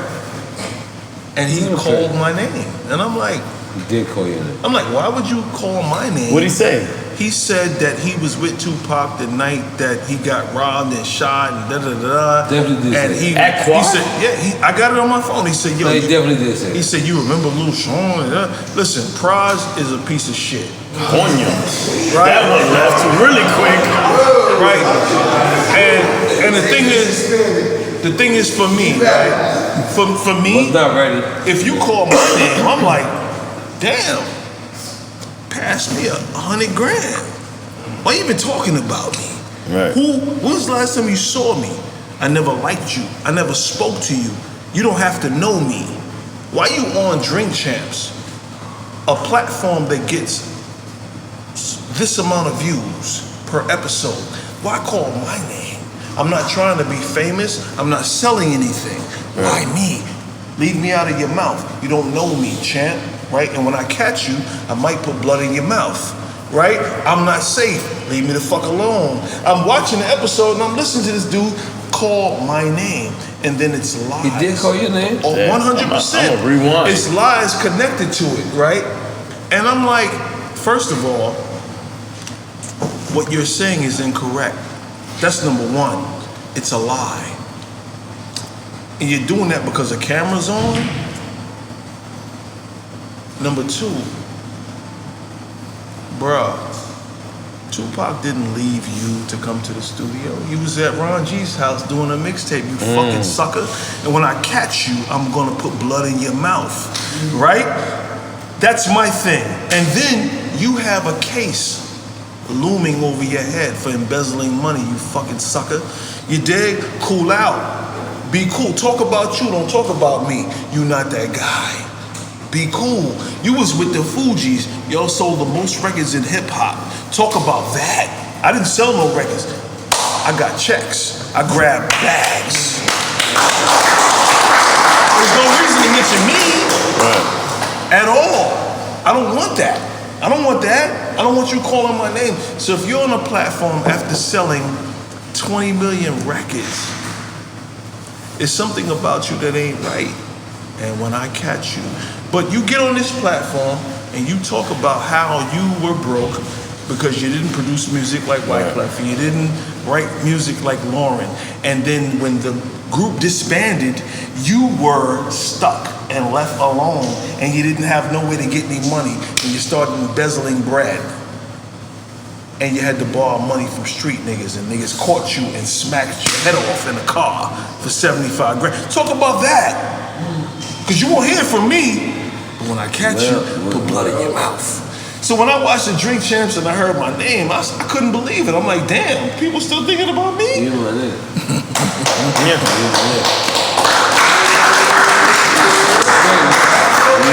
Take the picture. In a great way. Taking the picture? Oh, sure. Taking the picture.